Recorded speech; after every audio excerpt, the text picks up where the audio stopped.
नहीं सेफेस्ट में भागना है तुमको। यहाँ पे भाग के मतलब यहाँ भाग के क्या यहाँ से एक पर्सन यहाँ से ना थोड़ा दूर नहीं रहता। ये पूरा ऐसा आगे तो जो आएगा वहाँ से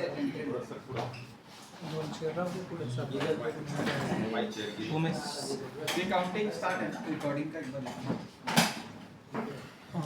हाँ स्टार्ट है। नंबर दिख रहा है चेंज हो रहा हाँ। है बस चेंज हो रहा है। ऊपर टाइमिंग आ रहा है। हाँ बस ठीक है। So good morning everyone. Good morning sir. ठीक है। सो बहुत टाइम बाद वी आर मीटिंग ऑपरेशन की हमारी स्टार्टिंग में 6 मंथ्स पहले एक बार मिले थे जितना तक मुझे लग रहा है। बीच में कैंपस प्लेसमेंट्स आ गए तो we could not take any session. तो आज का specifically session is just to remind you जो ऑलरेडी आपको पता है ना। यूजुअली हम सभी को सब कुछ पता होता है कि what we have to do what we don't have to do, but little bit of revision will help you boost your morale ना। We will also play 1 or 2 games so that it is not boring session, थोड़ा सा interesting रहेगा। Sir Hindi में बोलो, बहुत लोग समझ में। तो हम लोग कुछ गेम्स भी खेलेंगे। हाँ अरे ऐसे वो कंफ्यूज हो जाता है फिर समझ में ऊपर नहीं, से ऊपर हिंदी चले में। जाए। नहीं इतना तो समझ में आएगा। नहीं हिंदी में ही हम बात करेंगे। तो हम कुछ गेम्स भी खेलेंगे जो इंटरैक्टिव लगे और जहाँ पे आप सभी को मजा आ सके। ठीक है। सो आज जो टॉपिक पे हम बात कर रहे हैं वो है यूजुअली ओवरकमिंग फेलियर और टेकिंग रिस्पांसिबिलिटी हमारे एक्शंस के बारे में है ना। तो सबसे पहले हम स्टार्ट करते हैं थोड़ा सा वार्म अप एक्टिविटी है ना। सब थोड़े थके हुए होते हैं तो we will just rub our hand. एकदम इतना गर्म होना चाहिए चिंगारी निकलनी चाहिए। ठीक है। फिर लाउडर, फिर just 1 finger on your hand. इसी में एक लाउड साउंड निकालो ना, इतनी बड़ी टीम है। हाँ सेकंड फिंगर। अरे इतनी सेकंड ही है अभी थर्ड फिंगर। मुझे पता इंक्रीमेंट का टाइम है, इसमें इंक्रीमेंट नहीं करना। 4 फिंगर और 5 फिंगर।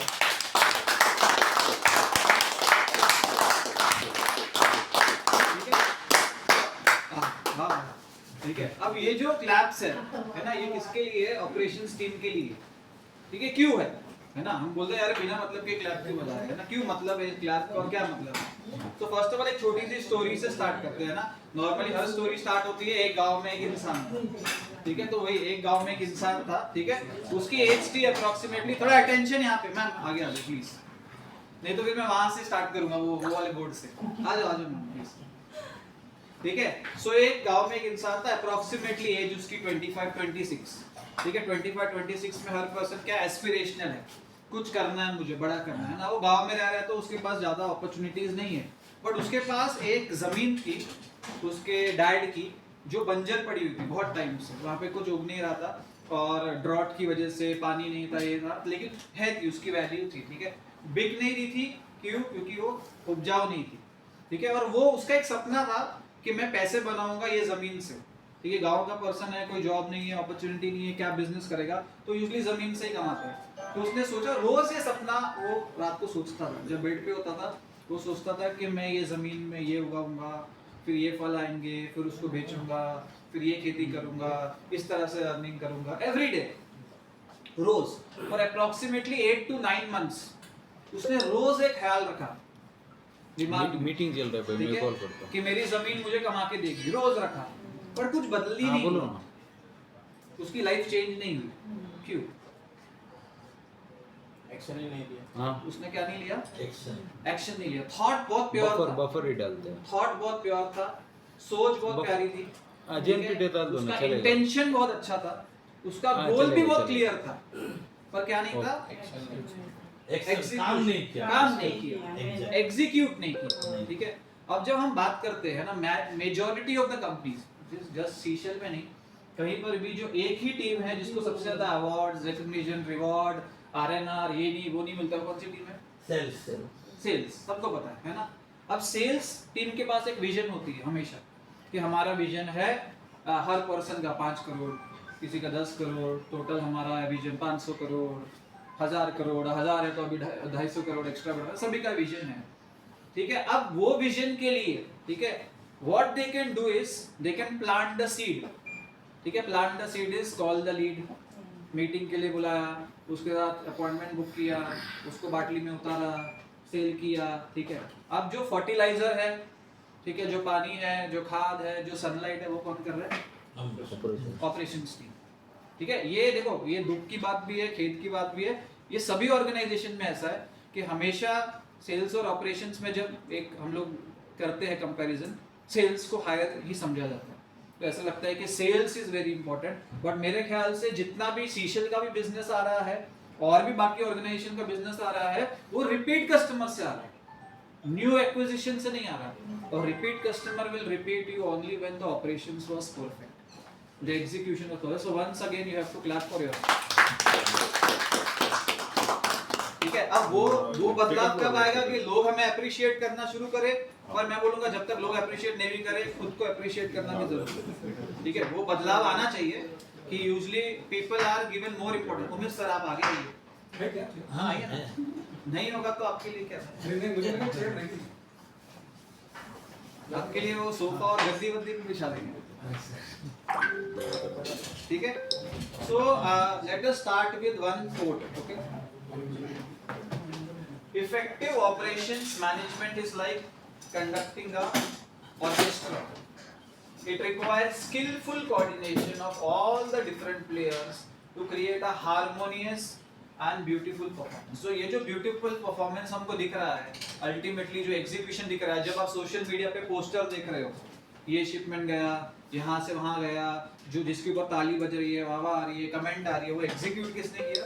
Operations team. ठीक है, उसके पीछे सेल्स का भी योगदान था, पर मैं बोलूंगा आई पर्सनली फील कि ऑपरेशंस वाला पार्ट अगर ब्यूटीफुली ये साउंड जो है, मल्टीपल टीम मेंबर साथ में मिलके जो स्किलफुली काम कर रहे हैं, अगर ये नहीं है, so then sales team can not tell the new client sir पास में हमने ये सक्सेसफुल शिपमेंट किया, ये बोस्ट नहीं कर सकते अगर ये नहीं है बताने के लिए। तो ये क्या portfolio, you are creating a portfolio for seashell, और वही portfolio is bringing business next time. Okay, clear? Next, ठीक है, तो first of all you have to find reasons to be proud. ठीक है, कोई भी काम को परफेक्टली करना, एरर के बिना करना, सक्सेसफुली करना और खुशी से करना, है ना। ये समझी बात है कि जॉब को खुशी से करना मींस अगर जॉब भी खुशी से की जा सकती है, एकदम कॉन्ट्राडिक्टरी है ना। हर पर्सन, मैं नॉर्मली बता रहा हूँ, हर पर्सन हर कंपनी में 1 तारीख को सोचता है ये मेरा लास्ट महीना, बस अभी तो छोड़ो। हर पर्सन एक पर्सन जैसे 4 तारीख को सैलरी आती है, फिर उसके बाद वो सर्कल में पड़ जाता है, ये एक्सपेंस वो एक्सपेंस XYZ, फिर लगता है चल ठीक है खर्चा तो निकल रहा है, एक और महीना सही। ऐसे एक महीना करके 1 साल 2 साल 5 साल 10 साल भी हम निकालते हैं कंपनी में। उसका मतलब ये नहीं मैं बोल रहा हूँ कंपनी छोड़ो, मैं ये नहीं बोल रहा हूँ इतने कम टाइम रहो कंपनी में, बट पर्पस देखो। एक कोट है जो बोलता है कि प्रॉब्लम्स नहीं आएगी लाइफ में, ये पॉसिबल नहीं है, ठीक है, बट हैप्पीनेस जो है वो एक चॉइस है। ठीक है, अगर प्रॉब्लम्स होते हुए भी आप स्माइल रख सको फेस पे तो आपकी लाइफ फुलफिल्ड है, और प्रॉब्लम में रो सको वो तो पूरी दुनिया ही रो रही है, हर पर्सन ही रो रहा है प्रॉब्लम में, वो कुछ अलग नहीं कर रहे हो। लेकिन प्रॉब्लम में भी आप देखो, अगर आप प्रॉब्लम के जाने का इंतजार करोगे तो तब तक दूसरी खड़ी होगी कि भाई ये प्रॉब्लम जाते ही मैं खुश हो जाऊंगा, तो जब तक वो जाने वाली होगी तब तक एक और खड़ी रहेगी, तो आपको अपॉर्चुनिटी नहीं मिलेगी। ये सारे टीम के साथ हो ही रहे सारे लोग यही बोल रहे हैं। राइट। हाँ, तो आप ये मत सोचो भाई इधर ही कुछ फॉल्ट नहीं, ये समाचार होने के बाद हम जाएंगे पिकनिक, इसके बाद हम घूम के आएंगे। वही वो मत करो। हमेशा हम अच्छे टाइम का इंतजार करें, इवन अपनी फैमिली लाइफ में भी हम अच्छे टाइम के इंतजार, ये हो जाएगा ना तो ये करूंगा, वो हो जाएगा तो ये करूंगा, ऐसा होगा तो ऐसा करूंगा, तो हम इंतजार में हैं। सर सभी का जड़ पैसा है। हाँ, लेकिन इंतजार का जो वक्त है ना, सबसे वेस्ट टाइम होता है इंतजार का वक्त। कहीं पे भी आपको कोई ऑफिसर को मिलना है, इंतजार करना है, सबसे बेकार टाइम है। कॉलेज के प्रिंसिपल को मिलना है, इंतजार करना है। डेंटिस्ट का अपॉइंटमेंट है, बाहर बैठे इंतजार करना है। वेस्ट ऑफ टाइम और थॉट्स वाला टाइम, जब हम ज्यादा सोच रहे हो कि आप सोच रहे हो प्रेजेंट के बारे में नहीं, वे यार पिछली बार ये गलती नहीं की होती तो आज मैं यहाँ नहीं होता, ये नहीं कर रहा होता, बिजनेस कर रहा होता, जॉब में नहीं होता, गाली नहीं सुन रहा होता, XYZ, और फ्यूचर में ये करूंगा तो ऐसा हो जाएगा, वैसा हो जाएगा, तो उसको कैसे ओवरकम करें? हाँ, उस पे बात करेंगे। ठीक है, तो हम लोग यूजुअली पास्ट और प्रेजेंट में रह रहे हैं। तो पहला है वी विल फाइंड रीजंस कि why you have to be proud. Job प्यारी लगे, 4 को तो सबको ही प्यारी लगती है, 4 के अलावा भी प्यारी लगे, ठीक है, वो पॉसिबल है अगर काम के साथ प्यार हो जाए। काम के साथ प्यार हो। जब काम के साथ प्यार होने के लिए मैं अगर स्पेशली लॉजिस्टिक्स की बात करूँ, अब हर एक बिजनेस देखते हैं। आपका घर, आप नॉर्मली आप घर पे हो और आपका किचन का सिंक खराब हो गया या आपकी जो वॉशरूम की लाइन खराब हो गई, आप किसको बुलाया? प्लम्बर। ठीक है, जब ऐसा 3-4 दिन निकल गए ना, वो प्लम्बर में देवता नजर आने लगता है। भाई आ जा, तुझे कैसे भी करके आ जा, यूज नहीं कर पा रहे वॉशरूम, है ना। या आपकी मेड 4 दिन नहीं आई तो मैं उनको पूछो, ऐसा लगा मेड की वैल्यू एमडी से ऊपर हो गई। भाई आ जाओ भाई, मैं ऑफिस में भी मुझे बर्तन ही दिख रहे हैं कि घर जाके वो करना है, ये करना है ना। सो स्ट्रगल है ना। So whenever we want to be proud of something, पहले तो ये पता होना चाहिए कि हम बड़ा क्या कर रहे हैं इस काम में। ठीक है, अब लॉजिस्टिक्स स्पेसिफिकली एक ऐसी इंडस्ट्री है जहाँ पर आप इम्पोर्टेंट मशीनरी हो, फार्मास्यूटिकल हो, कुछ बहुत इंपॉर्टेंट प्रोडक्ट्स है जहाँ पर कुछ मैन्युफैक्चरिंग के लिए चाहिए, किसी के इंपॉर्टेंट प्रोडक्ट्स है जो किसी की लाइफ सेवर हो सकते हैं, इंफ्रास्ट्रक्चर डेवलप कर सकते हैं, नेशन डेवलप कर सकते हैं।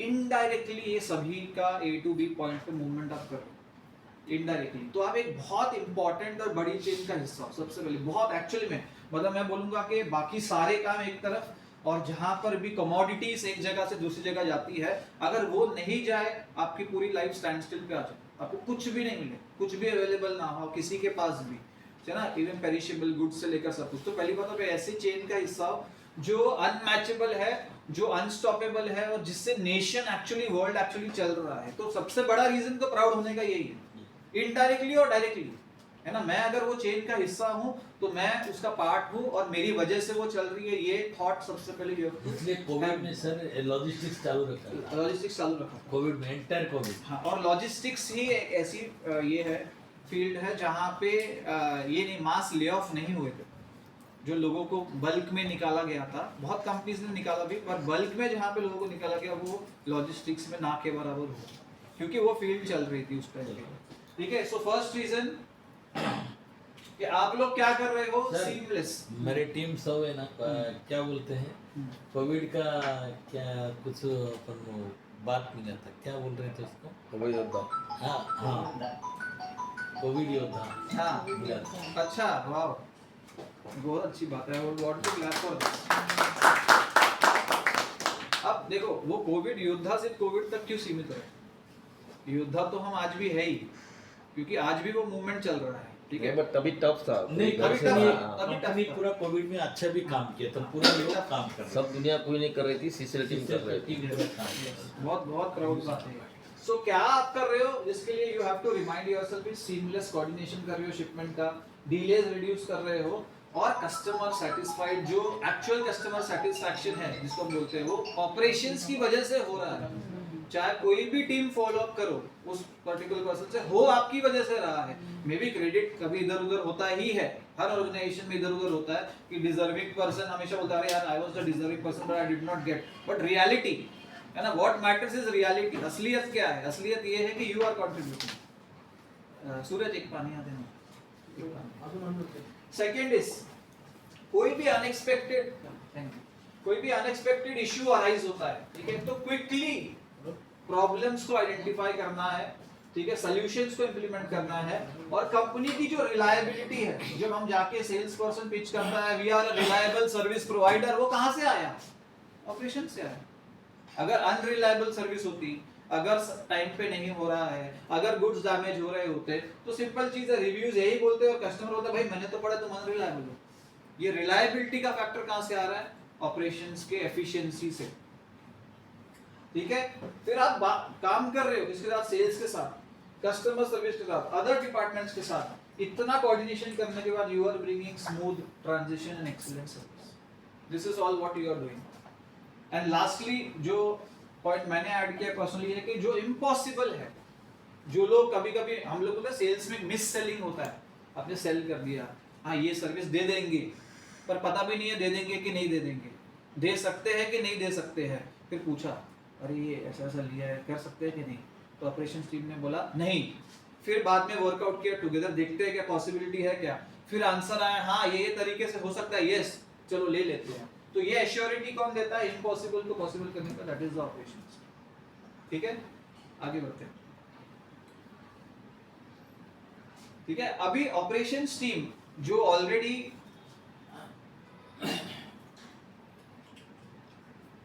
एफिशिएंटली काम कर रहा है, उसका एफिशिएंटली काम करने से क्या होता है, लॉस और डैमेज है जो भी प्रोडक्ट्स का, ठीक है, वो मिनिमाइज होता है या ना के बराबर होता है, ठीक है।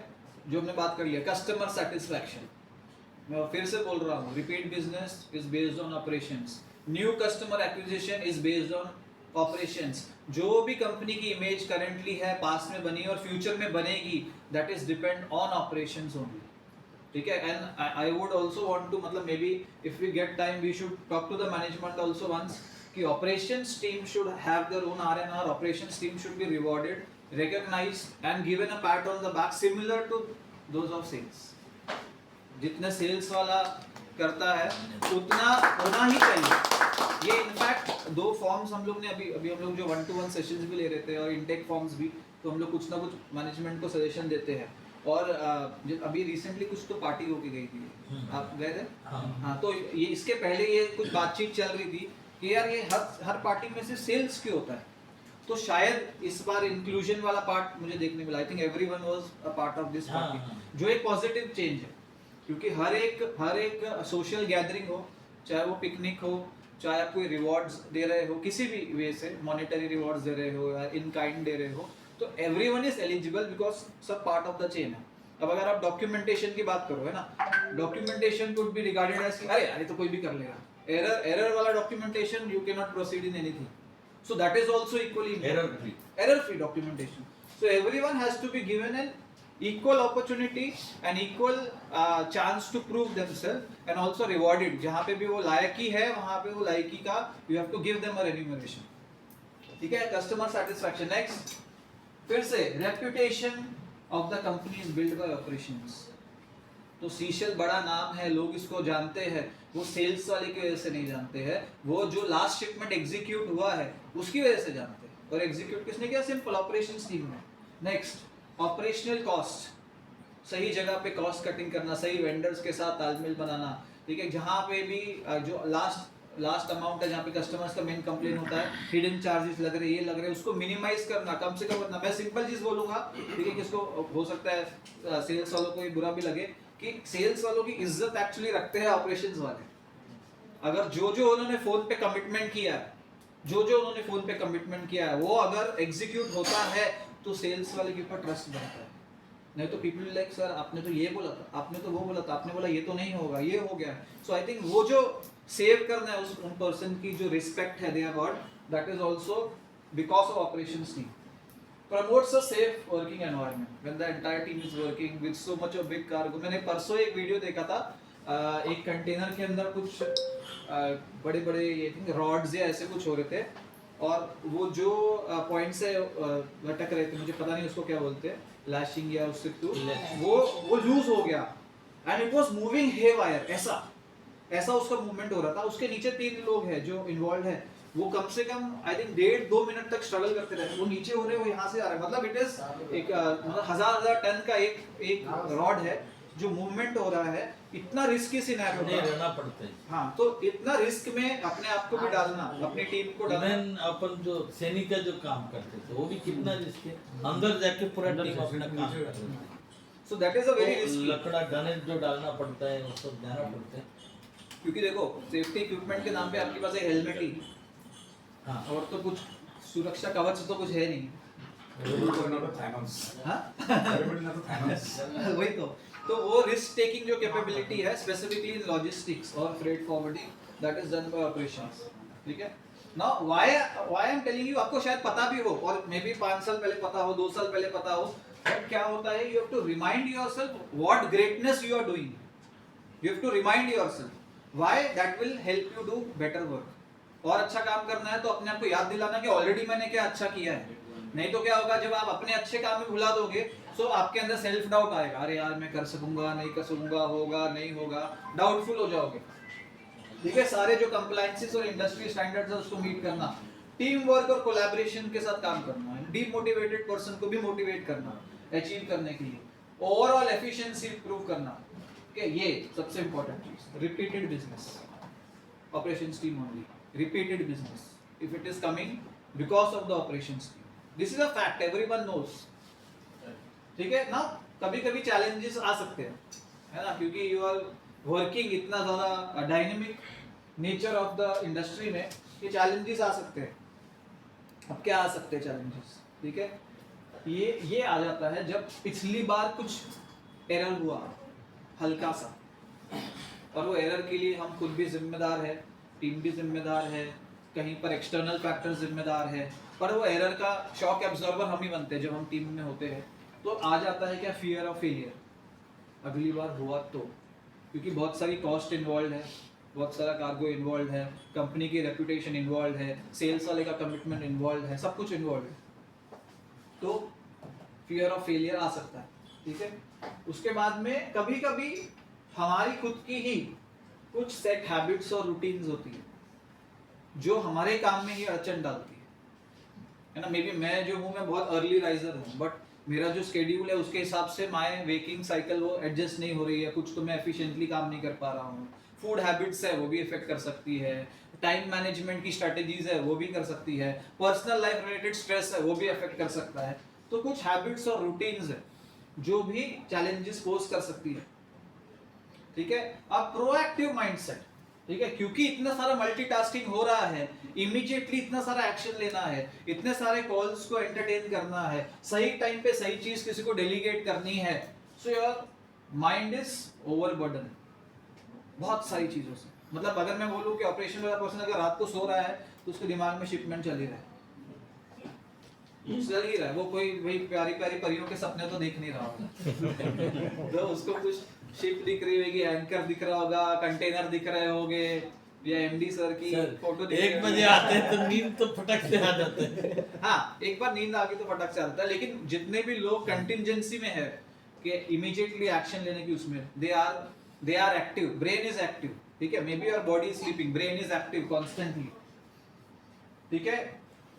एनकरेजिंग अकाउंटेबिलिटी, अभी आप अपने हैं तो रिस्पॉन्सिबिलिटी ले लेते हो कि भाई मैं फुल पोटेंशियल पे काम करूंगा जितनी मेरी। अब सभी को सेम पेज पे लेके आना कि भाई जितना मैं कनेक्टेड हूँ कंपनी के साथ, जितना मैं लेवल पे काम करना चाहता हूँ, जितना मैं चैलेंज लेना चाहता हूँ, सभी लोग सेम लेवल पे काम करते हैं, ये एक चैलेंज आता है, ठीक है। चाय आ रही है सब ले लो, लेकिन उससे बस स्कैटर मत होना, ठीक है। ध्यान यही रखना चाय का कप वही है। नेक्स्ट, ठीक है, कंटिन्यूस ट्रेनिंग एंड सपोर्ट। जो भी लोग नए ज्वाइनीज हैं जो आपकी टीम में ऐड होते हैं, और उनकी जो डाउट्स है उनको सॉल्व करके है, उनको ट्रेन करके परफेक्ट बनाना कि वो एग्जीक्यूशन अच्छे से कर सके, वो भी एक चैलेंज होता है, ठीक है। एकदम साइलेंटली चाय ले लो या रख दो बस टेबल पर, बस, ठीक है। रेजिस्टेंस टू चेंज, जैसे मैंने बोला था हमारी ही कुछ हैबिट्स और रूटीन्स होते हैं जो हम सालों से करते आ रहे हैं, वो इतने प्रोडक्टिव नहीं है, बट हम चेंज नहीं कर पा रहे उसको क्योंकि हैबिट है। तो रेजिस्टेंस टू चेंज, के मैं क्यों चेंज करूं, ये भी थॉट आता है, अरे मैं पुराना हूं, मैं ये प्रोसेस यूज करता हूं, मैं क्यों चेंज करूंगा, वो चैलेंज बन सकता है। या मैं तो इस तरह से हैंडल करता हूं कस्टम्स वाले को, मैं और कोई तरीका क्यों अपनाऊं। तो हमेशा जब टीम में होते हैं मैं कॉल करता हूं सर, तो वहां पे मल्टीपल लोगों के सजेशंस लेके एक्ट करना जरूरी है। सभी के न्यू लोगों के न्यू सजेशंस हो सकते हैं, मे बी वो सजेशंस लेके आपका काम और क्विकर हो सकता है। तो ओपन रखना, टीम के अंदर एक ओपननेस रखनी है कि हम लर्न ही कर रहे हैं। मैं 50 का हो गया, मैं 60 का हो गया, मैं 40 का हो गया, तो भी मैं लर्न ही कर रहा हूँ, मैं स्टूडेंट ही हूँ। जब तक हम स्टूडेंट हैं तब तक हम बहुत सारे लोगों से सीख सकते हैं। मिल्खा सिंह का एक इंटरव्यू था, उन्होंने कहा था कि मेरे जो मैक्सिमम फ्रेंड्स हैं वो 25 to 30 ईयर ओल्ड है, उनके फ्रेंड्स। जब वो आई थिंक उन्होंने ये इंटरव्यू दिया था 85 की एज में।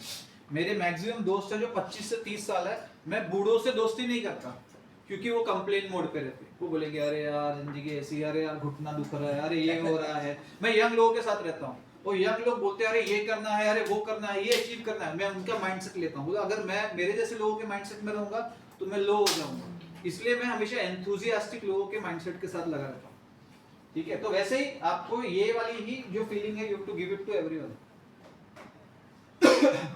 फिर टीम के अंदर मोटिवेशन बनाए रखना। सैलरी मोर और लेस सेम ही रहेगी, साल भर में थोड़ी सी बढ़ेगी, है ना। तो उसके अलावा मोटिवेट रखना, मैंने फिर से बोला है, काम के साथ कनेक्शन। सपोज कोई पर्सन यहाँ पे सीशेल में है और कल वो सीशेल में नहीं है, XYZ कंपनी में है, लॉजिस्टिक्स कंपनी में, और भी कोई कंपनी में है, वहां भी तो करना ही है काम, वहां भी काम करना है। पर यहाँ पे ऑलरेडी आप एक बहुत बड़े कॉज का हिस्सा हो, जो मैंने बोला है कि आप सही इंपॉर्टेंट चीजें point A to point B पहुंचा रहे हो। नई कंपनी में जाने के बाद में नए लोगों के साथ रैपो बिल्ड करो, फिर उसका प्रोसेस सीखो, फिर वहां पे मतलब एक कोने में रहो जहाँ पे सब लोग पहले से इंपॉर्टेंट है, आप इंपॉर्टेंट भी नहीं हो, ये सारे प्रोसेस से जाओ, फिर पता चले अरे यहाँ पे वही है, यहाँ पे भी तो वही है ना। तो सिर्फ क्या होगा, कंपनी चेंज होगी, लोकेशन चेंज होगा, लोग चेंज होंगे, सिचुएशन सेम ही रहेगी। तो सिचुएशन सेम रहेगी, इसका मतलब है कि सिचुएशन को मेरे देखने का मुझे नजरिया बदल। अगर मुझे सब जगह टॉक्सिक दिख रहा है तो वहां भी टॉक्सिक ही दिखेगा, यहाँ नॉन सपोर्टिंग दिख रहा है वहां भी नॉन सपोर्टिंग ही दिखेगा। जो आपको यहाँ दिखेगा, यहाँ पे अपॉर्चुनिटी कमी दिखेगी, वहां पे भी वही दिखेगी। जितने लोगों ने कंपनी चेंज की ये सोच के कि आई विल बी हैप्पियर, उनका ये ड्रीम सक्सेसफुल नहीं हुआ कि I will be happy in a new job. इसके पहले भी हर पर्सन कोई ना कोई जॉब पे था, ऐसा सोच के आए थे I will be happy in a new job. हुआ ऐसा? हो भी सकता है।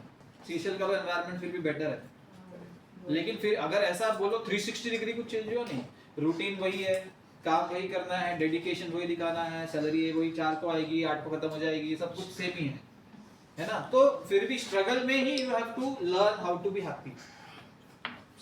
हाँ, yes please. Second last point is dealing with the resistance to change.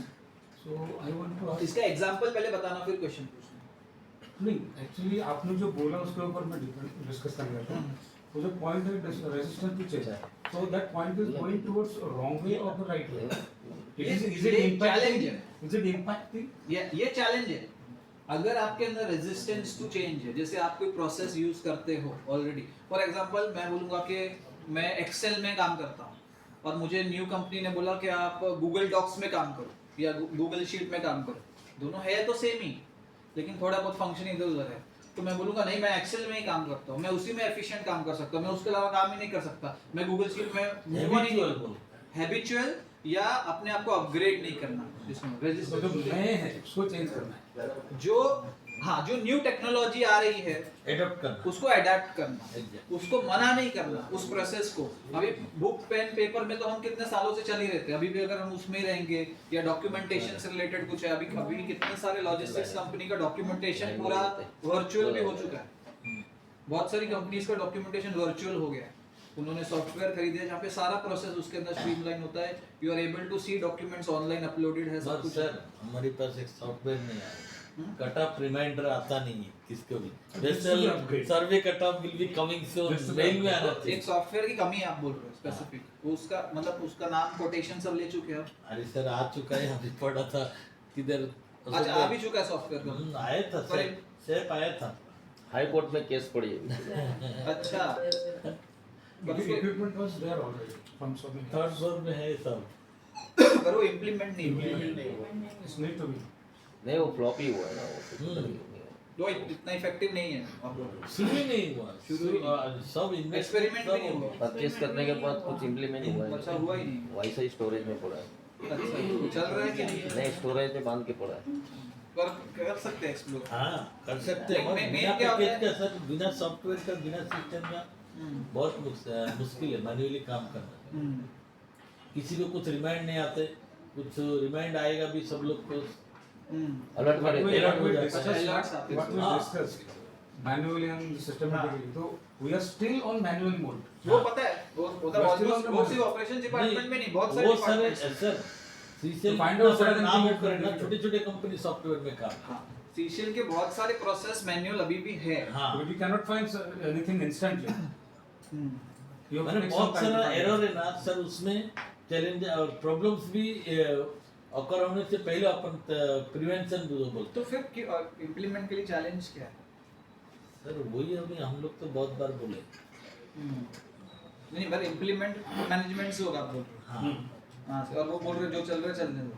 चलने तो मर सर, वो आप जो बोल रहे हैं ना कॉस्ट कटिंग सब उसमें चलता रहेगा, पता हाँ। नहीं, और वो बहुत कॉस्ट सेव कर सकते हैं। हाँ, पर- काम को अच्छे से स्मूथली मुझे लग रहा है वो एक कंपैरिजन स्टडी अगर आप दिखाओ कि यहाँ पे कॉस्ट सेव इतना है इनिशियली और यहाँ पे विद इन 6 लॉसेस को भी अपन बचा सकते तो फिर वो जो लॉन्ग टाइम के लिए जो हम लोग अवॉइड कर सकते हैं हाँ। वैसा अगर एक छोटा प्रेजेंटेशन अगर आप दो तो आई थिंक हो सकता है कि इम्प्लीमेंट हो। In short, that they keep that part aside temporarily.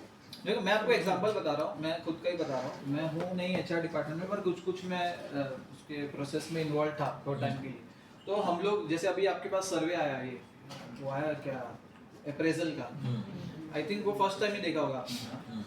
तो हमने जब मैं इनिशियली आया था तो मैंने तभी सर को प्रपोज किया था कि सर ये आप अप्रेजल और ये सब प्रोसेस करोगे, एक्सेल पे मैनुअल करोगे, कोई सेंस नहीं बनता है, डॉक्यूमेंटेड भी रहेगा इलेक्ट्रिक। कम से कम मैंने उस टाइम पे सर को 10 से 12 वेंडर दिए, 10-12 वेंडर के साथ कम से कम 50-60 मीटिंग हुई, एक वेंडर के साथ 3-3 बार सब फीचर समझ के ये फिर इम्प्लीमेंट करने के टाइम पे एक गलत वेंडर चूज कर लिया मैंने, जिसको 60,000 दे दिए थे और उसमें 2-3 फीचर नहीं मिले। सर ने बोला ये नहीं चाहिए, फिर उसके पीछे फॉलो अप करके 3 महीने के बाद रिफंड लिया मैंने। फिर ये नया वेंडर मिला, उसके बाद मैंने कम से कम 8 मीटिंग की, भाई तू ये फीचर भी है कि नहीं बता, ये भी है कि नहीं बता, लास्ट तक उसको जब पूरा 100% श्योर हुआ तो मैंने उसको पेमेंट किया, फिर ये वाला हमने लिया। तो आई थिंक और हमने फिर सर को ये बताया था कि ये यूज करने के फायदा, नहीं यूज करने के हैंडल। हाँ, तो मुझे लग रहा है कि अगर इस तरह से एक कंसेंसस के थ्रू जाएंगे आप, और जो भी चीज है, एक सिर्फ एक सॉफ्टवेयर नहीं, और भी 5-6 चीजें अगर आपको इंप्लीमेंट करना है और उसका आप रीजन दे दो कि क्यों इंप्लीमेंट करना है और लॉन्ग टर्म के लिए कहाँ बेनिफिट है, तो आई थिंक उस पर गौर तो किया जाएगा, क्योंकि ये भी कॉस्टली है। क्वांडल का हम लोग आई थिंक साल का ही 2-3 लाख आराम से दे रहे हैं इजीली। तो फिर मुझे लग रहा है तो ऑपरेशनल एफिशिएंसी के लिए भी लिया जाएगा। अच्छा, अभी एक और हमारा सॉफ्टवेयर है सीशेल का लर्निंग LMS, उसके लिए भी हमने पे किया नहीं 30-40,000 रुपीस। तो मैं इस पे थोड़ा तो नहीं मानता कि मैनेजमेंट कॉस्ट कटिंग में बिलीव करता है, मैनेजमेंट शायद क्या नीड है उस पे डिपेंड करता है। तो आप नीड दिखाओ कि इसकी नीड कितनी है, अगर आप नीड दिखाने में कामयाब हो जाओगे वो इम्प्लीमेंटेशन भी हो जाएगा। नहीं, हमारा बहुत सारे जो आता है अलर्ट आना चाहिए, कट ऑफ ये सब कुछ है सदन से हाँ, वो तो रोपा अलर्ट आना चाहिए। अभी सीआरएम में भी सेल्स वालों ने बहुत सारी चीज बोली थी कि मिसिंग है, तो अभी हम लोग सीआरएम के भी बहुत सारे वेंडर देख रहे हैं कि कुछ बेटर वेंडर है, कौन सा पर्सन किसको टैप कर रहा है कंपनी में, वो पर्सन दिख नहीं रहा उसमें, तो अगर वो फीचर भी मिल रहा है हमको, तो आई थिंक आप प्रपोजल एक स्ट्रॉन्ग लेके जाओ कि बेनिफिट्स एक्चुअली क्या है, तो आई थिंक हो सकता है implement. Because in previous organization I worked on that system. It was very easy तो to बहुत अच्छा है ना। हाँ, आप तो it was very easy सबसे to- मेरे ख्याल से सबसे बेस्ट प्रेजेंटेशन तो मैं सर ही दे सकता हूँ। क्योंकि ऑपरेशंस वाला, सेल्स वाला, मार्केटिंग वाला सबके लिए वो यूजफुल है। एक क्लिक पे सब पूरा डाटा आता है उसका पूरा। बहुत अच्छी बात है। Instantly you can get all details. आप लो और टाइम और करो बात उसके बारे में। लेने के बाद इम्प्लीमेंट भी होना चाहिए। 100% होना ही चाहिए। ये सबसे पहले ने वही पूछा सिस्टम क्या है। फिर आप ट्रेन भी करोगे ना सबको। हाँ, why not? वो तो आप है Why ना। not? It is नहीं my नहीं, job. ये अभी इन्होंने उस पे काम किया है ऑलरेडी, तो ये इनको नॉलेज भी बोल रहे हैं कि उन्होंने काम हाँ, तो किया है। बताएंगे ना। हाँ? मैं सर बहुत वो होता है ना, नहीं, ऐसे नहीं, जो किया है वो किया। ज्ञानी पुरुष है। अरे नहीं सर, नहीं कर I love my job. यहाँ पे शीशे पे मेरे ट्रेनर उमेश सर ही। ये नहीं कर ठीक है, अब किस डायरेक्शन में आपको जाना चाहिए? अंकित बोलो ना। थक गए तो गेम खेलनी है क्या? हाँ हाँ? नहीं नहीं चलो अभी चाय पी ओके चलो चाय पी बोल लो फिर कर उसके बाद करते हैं। ओके ओके निकलने पहला के लिए नहीं सबसे लोड करके important रखने के लिए point। बोलते हो, वो ऑफलोडिंग लेटर मिलने के बाद ही सबसे important point is recognising and admitting कि एरर्स हो सकते हैं, सभी से हो सकते हैं। जब भी हम और जिससे एरर हो रहा है उसका मतलब है कि वो काम कर रहा है, जिससे एरर नहीं हो रहा वो मेरे ऐसे ही बैठा है। जिससे एरर नहीं हो रहा, जिससे एरर हो रहा है मतलब उसने रिस्क लिया है। जिससे ए भाई, सब लोग गलती कर रहे हो, एग्री है क्या कर नहीं? रहे हो कि नहीं? देखिए वो क्या है, सर नहीं तो फैक्चुअल सर की बोला ad तुम में- लोग काम नहीं कर रहे हो, बैठ रहे हो नहीं तो। हाँ, सर दो फैक्चुअल चीज की है, ad है ना। दो ऑप्शन दिया, कौन सा तुम एग्री करते हो बोलो। क्या काम वो नहीं दो- कर रहे हो, क्या काम कर रहे सर बोल गलती रहे कर हैं रहे हो? कि दोनों में बंदूक कौन सा है? सब हाथ उठाओ। तुम हाँ बोलो ना बोलो, दोनों में ही वो है तुम्हारी। गलती कर रहे हैं। ठीक है, एक सर्फ एक्सेल की ऐड है, क्या दाग लगने से कुछ अच्छा होता है, तो दाग अच्छे है ना। तो किड्स, बच्चे जो है किड्स कैसे लर्न करते हैं, गिरते हैं, चोट खाते हैं, सही बात। तो देन दे लर्न, और हम भी ऐसे लर्न किए। तो यहाँ पर भी अगर आपसे कोई मिस्टेक हो रहा है मतलब आपने थोड़ा सा तो रिस्क लिया, तो आपसे मिस्टेक हुआ। अब उसका मतलब है कि मिस्टेक होने के बाद मैं ये डर के बैठ जाऊं मेरे से मिस्टेक हुआ और आगे मैं कभी भी सही काम नहीं कर पाऊंगा, नहीं, वो नहीं सोचना।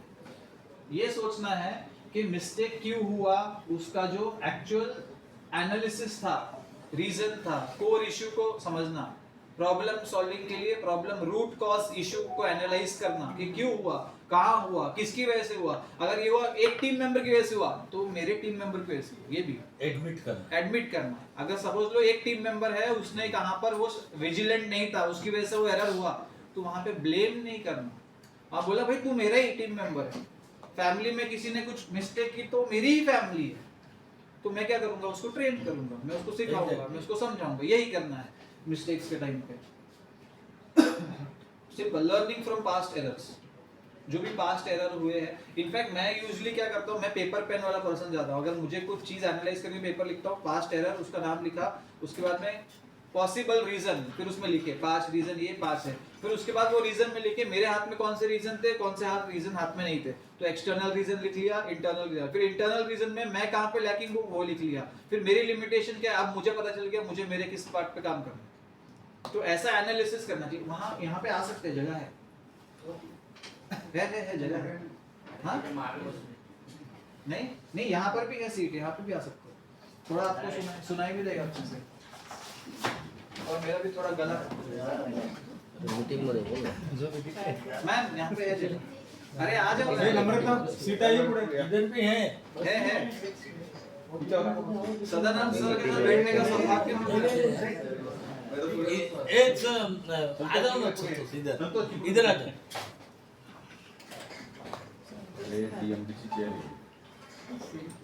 ठीक है, अकाउंटेबिलिटी फॉर एक्शन, कि मुझसे कुछ एरर हुआ, मेरे इन्वॉल्वमेंट से कुछ एरर हुआ, मेरे अनदेखा करने से कुछ एरर हुआ, यहाँ पे अटेंशन सभी का, यहाँ पे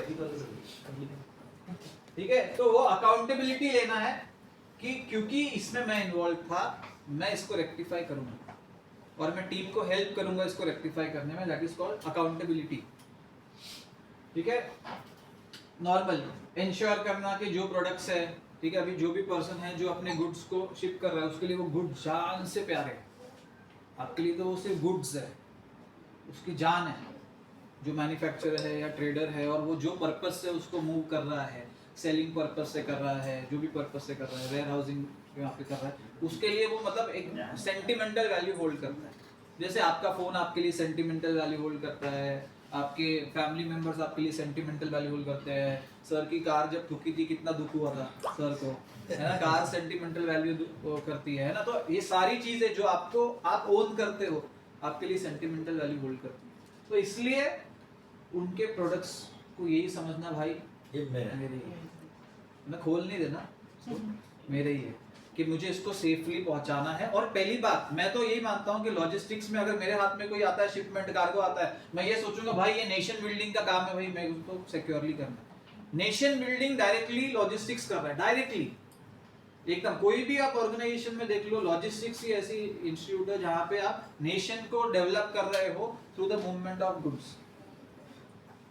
फिर इंप्लीमेंट करना, अगर पता चल गया कि पिछली बार हैंडल नहीं हुआ था कुछ केयर से, यहाँ पे ये एरर हुआ, लास्ट में डैमेज इन ट्रांजिट हुआ, कुछ भी हुआ जहाँ से कंप्लेंट्स आई, तो क्या करेक्टिव मेजर हम ले सकते हैं उसमें? उसको कवर अप नहीं करना, उसका जस्टिफिकेशन नहीं देना, उसको कैसे एरर फ्री कर सकते हैं, उसके ऊपर काम करना। ठीक है, high standards of quality control को मेंटेन करना। यहाँ पे सिर्फ सीशेल के स्टैंडर्ड्स ऑफ क्वालिटी नहीं, मेरा पर्सनल स्टैंडर्ड ऑफ क्वालिटी भी है। क्योंकि आप जब रात को सोते हो, आपको एक सेटिस्फैक्शन आना चाहिए कि आज जितनी मेरी बेस्ट कैपेबिलिटी थी, मैंने उतना अच्छा काम किया, तो आपको अपने अंदर हैप्पीनेस मिलेगा। जो हैप्पीनेस अंदर से आता है ये सोच के कि मैंने बेस्ट काम किया जो मैं आज कर सकता था। नहीं सर, मैं इसमें कुछ क्वेश्चन रेज करूंगा जरूर। With my team.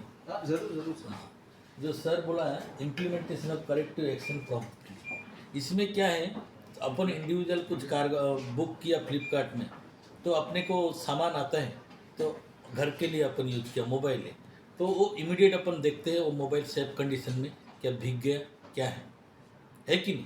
तो इमीडिएट वापस अपन एक्शन क्या लेते हैं, कैंसिल दबा दो, नहीं तो जो भी है ये प्रोडक्ट सही नहीं मिला, तो अपना दिमाग में उतना चलता है। तो वही है कि बाद में फंसता है कौन है, वो जो लेके ऐसा पर भीग गया, लेके लेते हैं वो भीग गया, किसकी जिम्मेदारी हो जाता है एक्शन? इसके बाद जो डिलीवरी बॉय है, जो डिलीवरी बॉय उसके ऊपर जिम्मेदारी चला जाता है, क्योंकि कंपनी से सही टाइम से निकला था, तो पहुंचते पहुंचते वो रास्ता में वो भिगा दिया, तो अपने पास आया प्रोडक्ट भीगा हुआ मिला। तो इसलिए अपन कोई कार्गो कार्टिंग भी करेंगे तो गाड़ी में सेफ रहे क्या नहीं है उसका फोटोग्राफ लेना जरूरी है। क्यों नहीं तो अपने ऊपर जिम्मेदार है, डिलीवरी बॉय सेफ हो गया अपने पे आ गया। तो यही चीजें वो करेक्ट करना पड़ेगा अपने।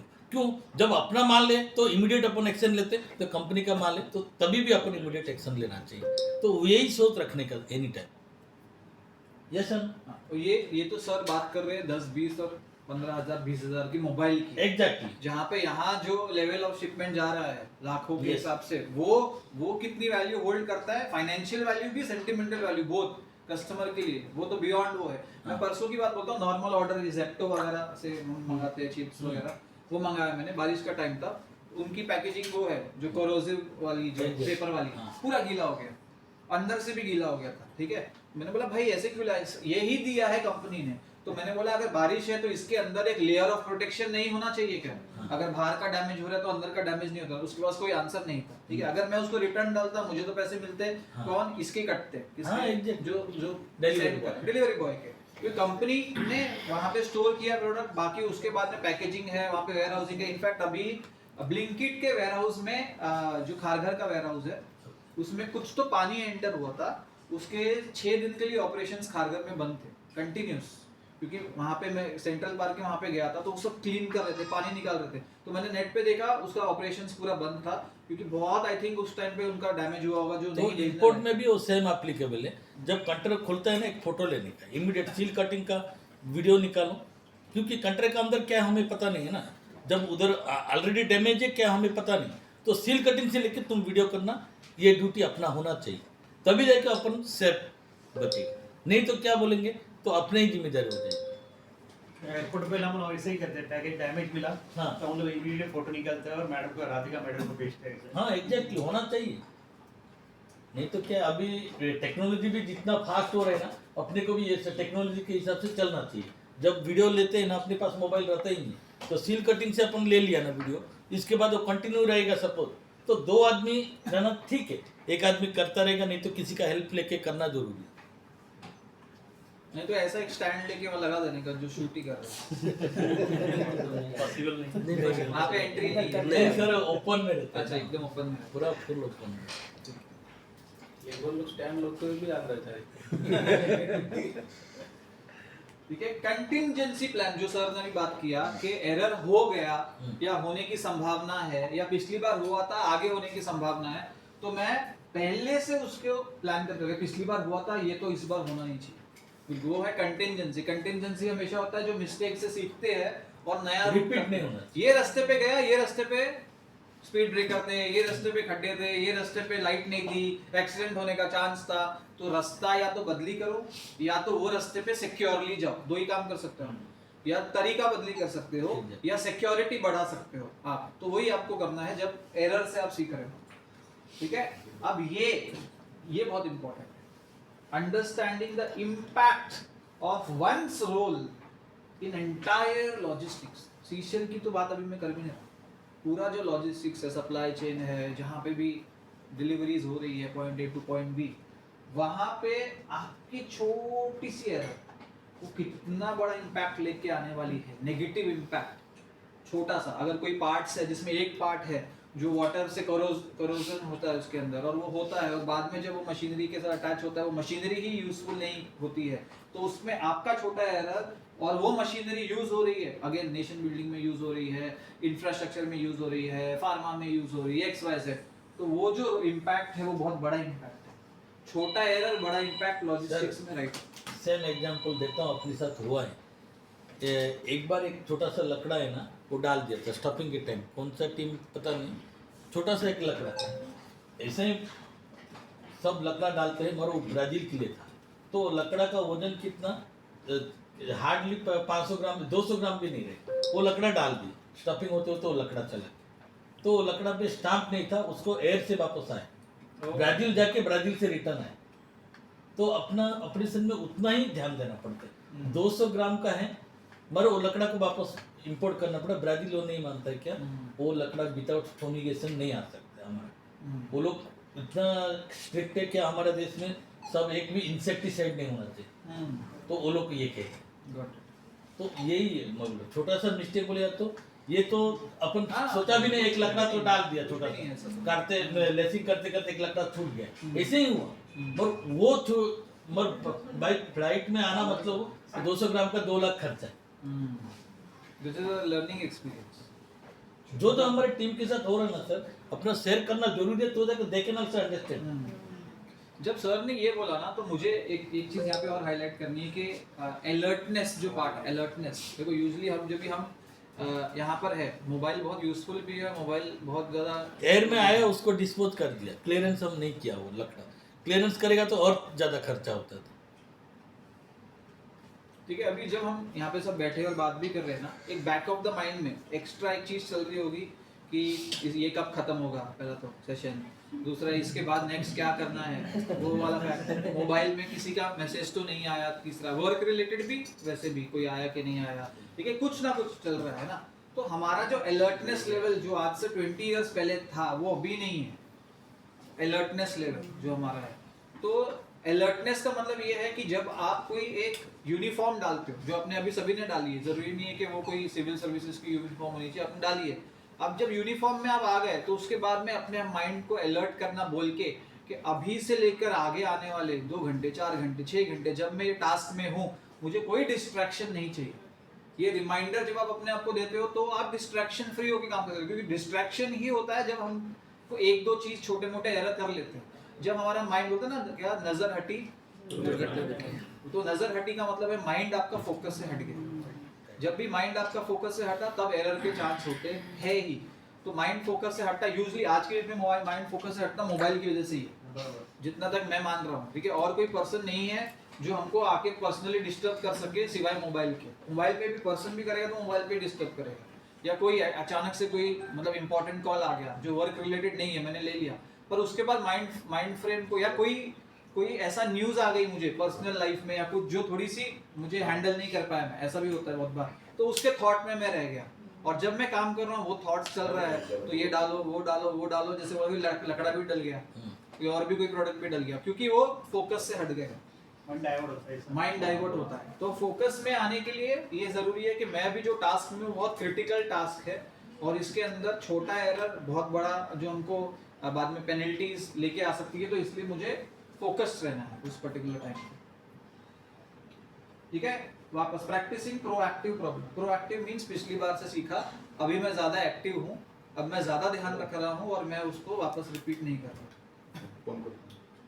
और कल्चर ऑफ कंटिन्यूस इंप्रूवमेंट। तो टीम मेंबर में कोई गलती करे और अगर आपको कोई डाउट आए, दोनों तरीके से गलती करे तो अपने आप एचओडी गलती करने वाले को काउंसलिंग देके, ट्रेनिंग देके, समझा के उसको रेडी करे। और अगर आपके अंदर कोई डाउट आए तो आपको कभी ये नहीं सोचना कि ये क्वेश्चन, ये जो क्वेश्चन है ये सिली क्वेश्चन तो नहीं है, कोई क्वेश्चन सिली नहीं है। आपके माइंड में जो भी क्वेश्चन आया, जो भी डाउट आया, वहां पे आपको गाइडेंस लेना है, इमीडिएटली गाइडेंस लेना है, ताकि आप वो एरर से बच सको। जो पर्सन ऑलरेडी वो एरर कर चुका है उससे सीखना पड़ेगा, जो बार बार जिस गलती से सीख चुका है, you have to learn from that. तो कंटिन्यूस इंप्रूवमेंट मैं कर रहा हूँ, इसके लिए you have to ask right questions. और जो भी गुरु होता है, ठीक है, गुरु ज्ञान प्लेट में आपको सजा के नहीं देंगे। ये भी मैं आई थिंक बहुत पहले सेशन में भी आपके सामने मैंने बोला था, आपको मांगना पड़ता है, कि भूख दिखानी पड़ती है कि मुझे लर्न करना है, मुझे सीखना है, मुझे ये नहीं आता है, ये कैसे होता है, वो कैसे होता है। तो वो बोलेंगे, जिसको होता है ना, हिंदी का वर्ड है पात्रता, पता है किसको पता है? प्रदीप जी मीटिंग में मैं कॉल करता हूँ। पात्रता मींस योर, हाँ, आपकी आपकी एबिलिटी को देख के वो पर्सन आपको देता है कि ये हैंडल भी कर पाएगा कि नहीं ये ज्ञान।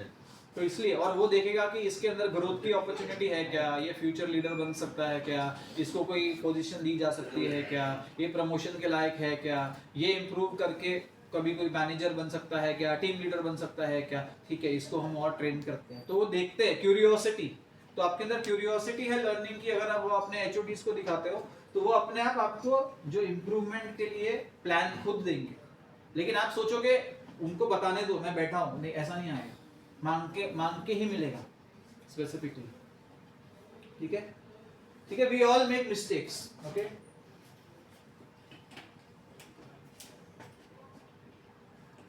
ठीक है, क्या हो सकता है?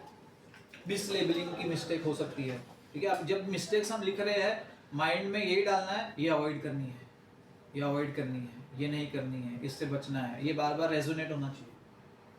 ठीक है, इनकरेक्टली लोडिंग फ्रेट हो सकती है, मिस कम्युनिकेशन हो सकता है डिलीवरी शेड्यूल्स के बारे में स्पेसिफिक टीम के साथ। ठीक है, वेट कैपेसिटी और रिस्ट्रिक्शंस के रिलेटेड हो सकती है।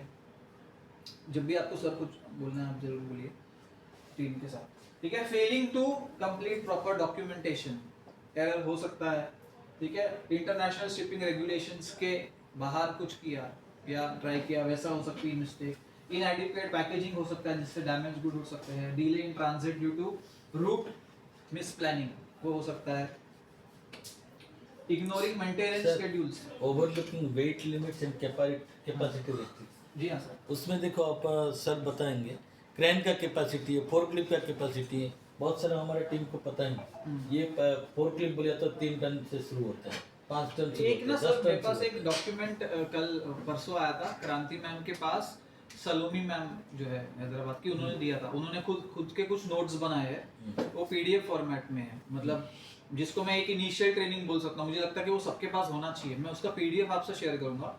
8-10 पेज का पीडीएफ है जिसमें टाइप्स ऑफ कंटेनर वो ये वो XYZ जो आप कैपेसिटीज बोल रहे हो टनेज के हिसाब से सारा कुछ है उसके अंदर। तो मैं एक बार वो शेयर करूंगा जिसमें अगर कुछ नया है अगर उसमें तो मे बी आपको हेल्पफुल हो, क्योंकि मैंने वो देखा तो मुझे बहुत अच्छा लगा। हैंडमेड नोट्स है, उसने बनाया है खुद, तो वो हमको मैम के थ्रू मिले, तो वो एक बार मैं शेयर करता हूँ। नहीं वही है, तो अभी अपना डेस्क ऑपरेशन में भी पता होना चाहिए, क्योंकि वेट का कैपेसिटी के हिसाब से इक्विपमेंट यूज होता है। जो 3 टन है तो 5 टन एक्सीड है एक सिंगल पैकेज का, तो सिंगल पैकेज का 5 टन एक्सीड है, तो अपने को माइंड स्विच होना चाहिए क्या इसमें हाइड्रा लगेगा 10-12 टन का नेक्स्ट इक्विपमेंट। तो ऐसा है कि इक्विपमेंट के बाद जो कौन सा इक्विपमेंट का कितना वजन के बाद अप्लीकेबल, तो वो हिसाब से अपन कोटेशन देने में भी हेल्प होगा। तो मुझे एक और चीज यहाँ लग रही है कि क्या हम लोग ऐसा ऑलरेडी कोई ट्रेनिंग आपकी हेल्प से और डिजिटल मार्केटिंग टीम की हेल्प से कोई ऐसा ट्रेनिंग डॉक्यूमेंट ही क्रिएट कर सकते हैं क्या, कि जो क्योंकि वो रेडी है आपके मदद के लिए, तो जहाँ पे आप जो भी चीजें बोल रहे हो। नहीं, ये लोग प्रैक्टिकल कर रहे हैं वो सब। हाँ, उनको सारे पता है, क्योंकि उनको पता है 3 टन का फ्री में मिलता है, 3 टन के एबो 5 टन बाद में एडिशनल फीस देना पड़ता है, हाइड्रा एडिशनल फीस देना पड़ता है। तो ये सारे लोग इंटरेक्ट विद डेस्क ऑपरेशन। आप एक बार मुझसे अगर ये डिटेल्स शेयर करोगे ना, हम लोग एक बार टीम के लिए एक क्विज भी रख सकते हैं इसके ऊपर, जहाँ पे क्वेश्चन है, 4 ऑप्शन है, क्या उस सिचुएशन में तो कंटेनर का भी जो आप बोल रहे हैं ना लिमिट्स एंड रेस्ट्रिक्शन, सपोज कोई भी 500 किलो 1 टन एक्सिस भर दिया और पोर्ट में गया, तो उसका इंपोर्ट रिटर्न वापस लेके आना, डेस्टिनेशन भी लेके गया, पेनल्टी लग जाता है। तो वो भी शिपिंग बिल का वेट कितना है, तो इनका टीम को उतना ही पता होना चाहिए अपना। तो कंटेनर का कैपेसिटी से ज़्यादा भरेंगे तो उसका इम्पैक्ट पेनल्टी भी है, और पोर्ट से रिटर्न भी आएगा, वेसल पे लोड नहीं होगा, बहुत सारा कॉन्सिक्वेंस है। बट यूजुअली अभी अगर इनको कोई भी डाउट आता है वो बार बार आपसे टू एंड फ्रो कांटेक्ट करते हैं ना, तो मुझे लग रहा है लेकिन उस टाइम पे भी जो आप बोल रहे हो उतनी नॉलेज तो हैंडी होनी चाहिए। यस, मतलब आप पे जितना, जैसे आपने बोला डिपेंडेंस स्टार्टिंग में आप बात करते हो, आप पे डिपेंडेंस जितना ज्यादा है टीम का उतना आपका हेडेक ज्यादा है। यस, और जितना वो सेल्फ खुद से करने के मतलब उसमें- सारे टीम को ये सब पता हो जाएगा, तो ऑफिस हाँ। में जो फाइनेंशियल लॉसेस है ये सब है ना कम हो सकता है। तो तो- उनको राइट टाइम में पता चल गया तो वो हेल्प हो जाएगी। तो हम इससे रिलेटेड कुछ बनाते हैं। मुझे लग रहा है अगर आप पीपीटी भी बोलोगे ना कि फोटो के साथ में उसमें मेजरमेंट दिए हुए हैं, इसमें ये किया तो ये कॉन्सिक्वेंस होगा, इतना होगा, ये डूज है, ये डोंट्स है, यस नो, ऐसा एक बना सकते हैं। मुझे लग रहा है वो ट्रेनिंग मैनुअल की तरह काम आएगा ऑपरेशंस की, आगे भी न्यू मेंबर को भी आएगा। ठीक है, और मिस हैंडलिंग सेंसिटिव और हजार्डस मटेरियल, ये हो सकता है एरर।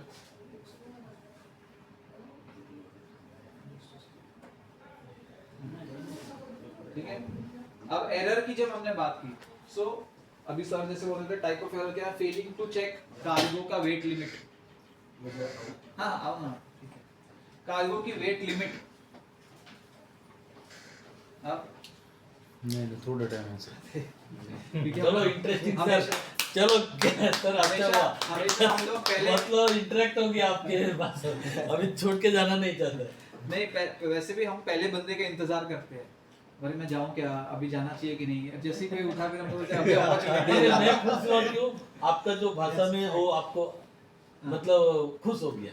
अरे बहुत अच्छी बात। कोई पार्टी आज?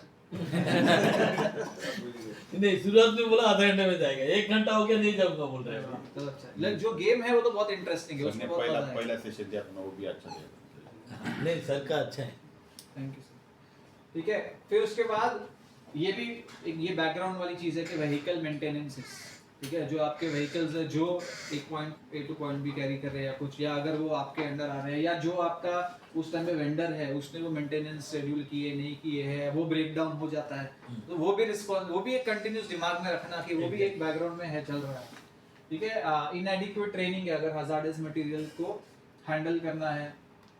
कस्टमर फीडबैक जो सर्विस रिलेटेड इशू में पास्ट में आया है उसको इग्नोर करना एक एरर है, उस पे काम करना और नेक्स्ट टाइम पे वो रिपीट ना हो, वो लर्निंग है। अगर कोई एरर हुआ है पास्ट में और कस्टमर ने वो बताया है कि सर्विस रिलेटेड ये एरर हुए थे जिसकी वजह से शिपमेंट पे इम्पैक्ट हुआ है, उसके ऊपर इम्प्रूवमेंट लेके आना। ठीक है, कोऑर्डिनेशन ये सबसे इम्पोर्टेंट है क्योंकि यहाँ पे बीच में बहुत सारे पर्सनल ईगो क्लैशेस आ जाते हैं, एक पर्सन के साथ ऑलरेडी कोई बहुत अच्छा रिलेशनशिप नहीं है, तो डिपार्टमेंट्स के बीच के जो कोऑर्डिनेशन है वो आपको सीशेल के लिए स्मूथ रखने हैं। ठीक है, when you are in the company, you are working for the company, तो वो कम्युनिकेशन शुड बी क्लियर। ठीक है, अपडेट जो शिपमेंट डिले अगर हो रहे हैं उस पे कम्युनिकेट या अपडेट नहीं करना, वो एरर है जो अवॉइड करना है। ठीक है, अभी कोई अगर ऐसा इंसिडेंट हुआ जहाँ पे बस बोलते ना बाल बाल बच गए, इस बार है ना, मतलब बस एरर होते होते बच गया या शिपमेंट का कुछ लॉस होते होते बच गया, तो उसको यूजली तो हम क्या करते हैं, अवॉइड कर देते कि चल बच गए, लेकिन वो कहाँ जा सकता था वो उसको डॉक्यूमेंट करना जरूरी है कि नेक्स्ट टाइम पे इस तरह का नियर, जिसको बोलते हैं नियर मिस इंसिडेंट, वो ना हो। ठीक है, now types of mistakes, now whatever these types of mistakes are that you have to avoid। Dropping और मिसहैंडलिंग फ्रेजाइल आइटम नहीं करना, ड्रॉपिंग और mishandling fragile item, using inappropriate packaging material, inappropriate भी और कम भी, जितना जरूरी है पैकेजिंग भी। अगर आप रोल कर रहे हो किसी को, बबल रैप फॉर एग्जांपल हम कर रहे हैं, तो कितने रोल के बाद वो सिक्योर हो रहा है, कितना कैपेसिटी का वो बबल रैप है जो एक्चुअल में यूज होगा उसके अंदर, तो वो पैकेजिंग मटेरियल्स की नॉलेज भी होना। ठीक है, स्टैकिंग कार्गो प्रॉपर्ली, ठीक है, अगर लेफ्ट राइट स्टैक्ड है तो टॉपल होने का चांस है कार्गो। ठीक है, टेम्परेचर कंट्रोल सभी को पता है, पेरिशेबल गुड्स है तो उसके टेम्परेचर कंट्रोल को मेंटेन करना। फिर सिक्योर करना कार्गो को, जैसे लैशिंग करते हैं और भी कोई वे से आप सिक्योर कर रहे हो उसको, या उसको हुक्स एंड वायर से आप सिक्योर कर रहे हो तो उसको सिक्योर करना। Overloading is a mistake container. Okay, exposing goods to moisture और contaminants you have to avoid. Ignoring special handling instructions, अगर कोई पर्सन ने बोला है कि इस पे ये स्पेशल ध्यान रखना है, इसको आपको सिक्योरली हैंडल करना है, तो वो स्पेशल इंस्ट्रक्शंस को इग्नोर कर देना, ध्यान नहीं देना, अरे जैसे मैं करता रहा था वैसे ही करूंगा, ये कौन सा नया कार्गो है, मुझे कौन सिखाएगा, नहीं, वो मिस्टेक है, उसके अंदर एरर के चांस है।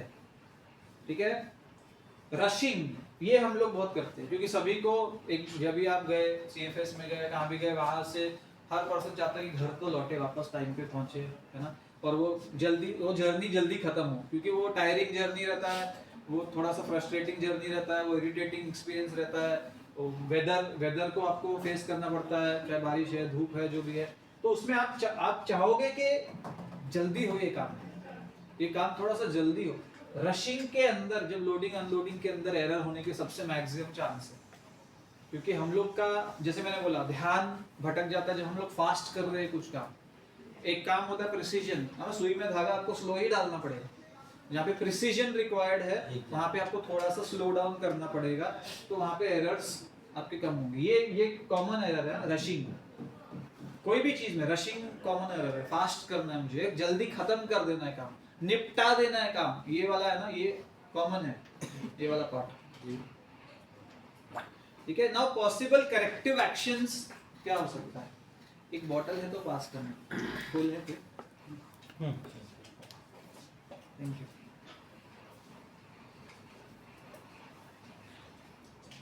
ठीक है, although the sales person will do this, है ना, but communicating this to the sales person, और जहाँ पे अगर आपका कम्युनिकेशन है तो is important apologising for shipment delays,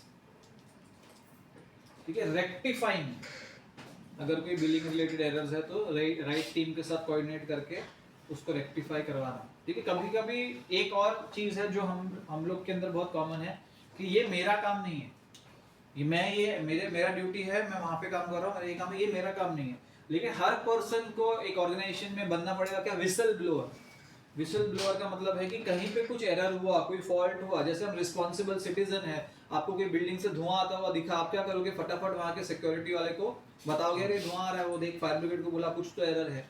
कोई भी आपको इश्यू दिखेगा, आप क्या करोगे, विसल ब्लो करोगे। फॉर एग्जाम्पल अभी जब अटैक हुआ था 26/11 का, तो वहां पे भी बहुत सारे लोग विसल ब्लोअर थे, जहाँ पे किसी ने संदिग्ध व्यक्ति को कहाँ जाते हुए देखा, जिसने हुडी पहना था, हाथ में कोई वेपन दिखा। एक तो 2 लोग थे जिन्होंने देख के सही पर्सन को इत्तला की, तो ये जो डैमेज हुआ वो और भी ज्यादा डैमेज हो सकता था अगर वो पर्सन अलर्ट नहीं रहता।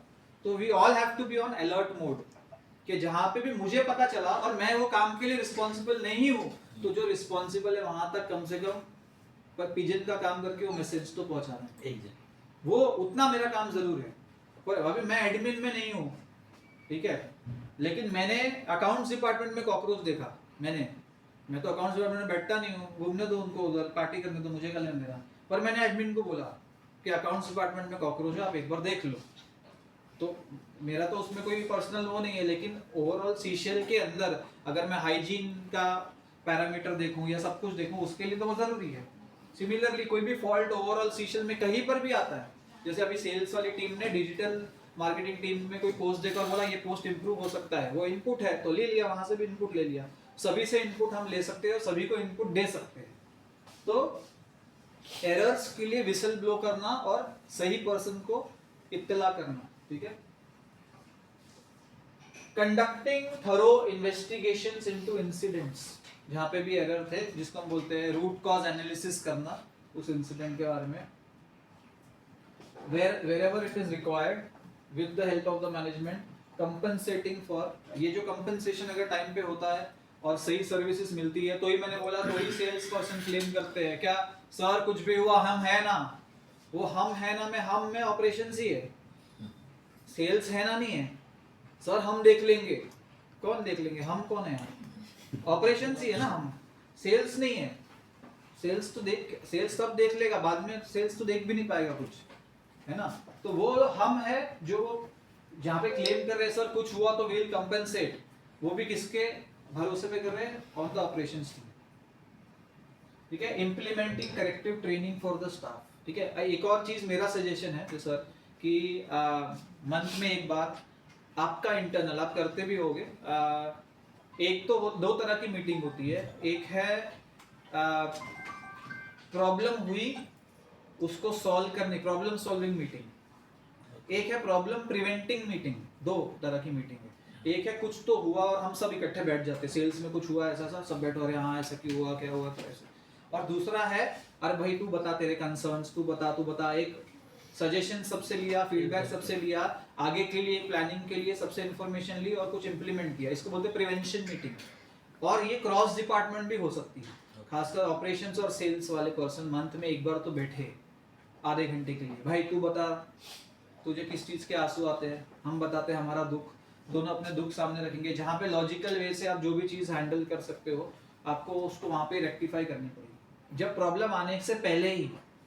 और ये हर जहाँ पे भी जो 2 डिपार्टमेंट का तालमेल होता है, इस तरह की मीटिंग होनी बहुत जरूरी है, चाहे वो थोड़े टाइम के लिए हो, हाफ एन आवर के लिए हो, 45 मिनट्स की हो, प्रोडक्टिव हो। वो अपने 10 पॉइंट लिख के लेके आए, हमको क्या चाहिए ऑपरेशंस टीम से, ऑपरेशंस टीम लिख के लेके जाए हमको क्या चाहिए सेल्स टीम से, और उस पे चर्चा हो और उसको कुछ ना कुछ कंसेंसस से इम्प्लीमेंटेशन हो। तो आपको आगे जो एरर्स है उससे आप बचो, ना कि एरर होने के बाद हम जो होगा स्टिच इन टाइम सेव 9, ठीक है। तो पहले प्रिवेंट करना,